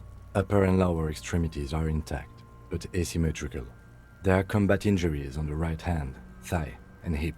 In addition, I see smaller, residual scars, too numerous to count, covering about 30% of his skin. Last item, hands. Let's pick up the hand. His flesh is cold, icy. Pleased to meet you. Where are you from and what's your name? My name is... I'm only fucking with you. I know where you're from. From Cappadocia. And your name is Il Corbo. What can I do you for, Il Corbo de Cappadocia? Nothing. I got nothing. Nothing does. This was pleasurable. I sincerely thank you for touching my hand. We should do this more often. Be close like this, I mean. Hands are clean. No sign of injury from struggling. Were we expecting any? I was. Maybe I'm just not seeing them. Honestly, this stench is making it hard for me to think at the moment. Working so close to the fumes coming from the corpse must be hard. You realize suddenly that the lieutenant has been barely keeping it together these past 2 items. Ooh. That's all for the external. Well done. What next? Number 2. Internal examination. Central nervous system. I have nothing. Do you have anything on this man's central nervous system? You don't even have a joke. Musculoskeletal. Purge fluid is coming from the mouth. Not injury related. Eyes and tongue protuberant. Hyoid bone. Let's see. With his eyes almost closed, the lieutenant puts his hand on the dead man's throat and begins to massage it, gently. A rotting smell erupts from the mouth. Purge fluid runs down his lips, black and viscous. You hear cracks as the lieutenant moves his sharp fingers inside the flesh, like the creaking of an old house at night. Yeah, jack that fucker off! QNOS, what the fuck is wrong with you? The hyoid bone is fractured. The rest of the musculoskeletal system is intact. Unremarkable. Respiratory system. As if in prayer, he begins to pry at the dead man's jaws. He stops to exert more force. Both hands are used. Oral cavity shows no lesions. The victim has received a dental implant, possibly after a combat wound. Mouth swollen. Hemorrhaging present in mucosa of the lips and mouth. From here, it looks as though the clown-faced man is screaming. The tendons of his jaw are torn apart. Hyoid ripped from the force of the lieutenant's hands. No scream, no sigh of relief rises from the darkness inside. It's humid there. Sickly sweet air, unlike anything living. You feel like you're about to throw up again, straight in that mouth of his. Look deeper. It's hard. Once more, you taste stomach acid in the back of your throat. A contraction. Your throat pumps a little something from your stomach and into your mouth. You're forced to swallow, just to keep looking. Inside, you see darkness. Just a mess of meat and darkness. There are ancient mysteries down there, Kobo. Ask me later. I will. Hemorrhaging present in mucus. Hepatobiliary, NA. Why? Doesn't he have anything? Are you a hepatobiliary expert? I don't think so. Neither am I. That's it? That's it. NA. Same for toxicology and serology, NA. NA. Cardiovascular. The body exhibits heavy lividity. Blood has gathered in the hands, feet, and neck. Hypostasis is visually consistent with the hanging. Gastrointestinal. Digested semi-solid food in stomach. Voila. Write down and keep the voila. What's next on the list? Number 3. Depiction of injuries. Summary. Let's see. We have bite marks, contusions on the head and chest, and a ligature mark encircling the neck. You'll need 3 fields. Leave a 4th one too. Bite Head, marks. chest, and scalp bite mark injuries. Predation by birds has caused damage to the body. Odontologist does not need to be consulted. And your opinion, officer? Non-fatal. Agreed. Next injury? Contusions. So, the scalp bleeds from a post-mortem head injury, a stone. The injury does not have the rim of an early inflammatory response. The perpetrator on the scene has confessed to causing it post-mortem. At maximum velocity, fucko! Has confessed to causing it at maximum velocity. The lieutenant's admission has caused great gratitude in Kuna. He is silent with it. Coagulated blood sticks to his scalp and chest, where the countless stones have hit the dead man. Beneath, the description of injury. 2 boxes. Non-fatal. Post-mortem. Right. Next. Ligature mark. Dark red abraded ligature mark encircling the neck, with a gap on the nape measuring, let's say, 7 centimeters. The hyoid bone is fractured, the cervical column intact. I see hemorrhaging on the skin, above and below the ligature mark. Depth of the mark, 1 centimeter. No signs of clawing on the neck. Below the note, 2 customary boxes wait to be ticked. The man's head jerks to the side. The ring around his neck is visible. Opinion, fatal injury. That's it. We have established cause of death. It's not much, and it leaves much to be questioned. But it's a start. Let's wrap this up. I pronounce this field autopsy over. How'd it go? Well, we established probable cause of death. Some would say that's the goal of an autopsy. We requested a test to be run on the genitals. That was the règle. The results should arrive in a couple of weeks if we are lucky. I will not hold my breath. We were thorough with the list of injuries too. We described them all in detail. What is there to say? Given the circumstances, it was a professional field autopsy. What now? I need a copy of that autopsy form. Then I will drive him to Faubourg for processing. He's thinking, did I miss something? You tilt your head, also looking at the corpse.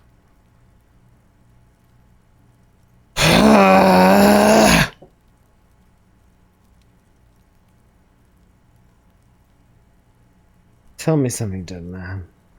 Shoot, Looney Rooney. At the autopsy, you had your...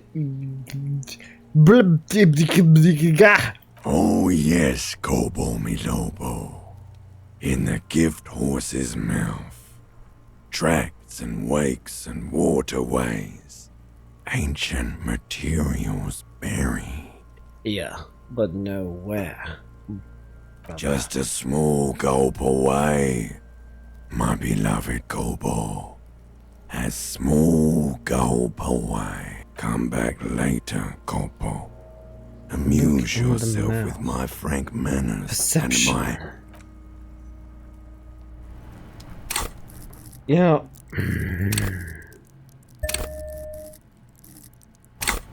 We got that hit.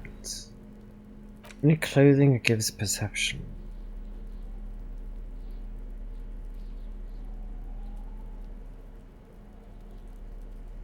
and a clothing that takes away perception.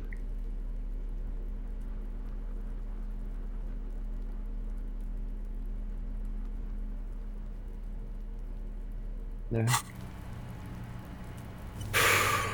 The lieutenant adjusts his glasses and takes a deep breath.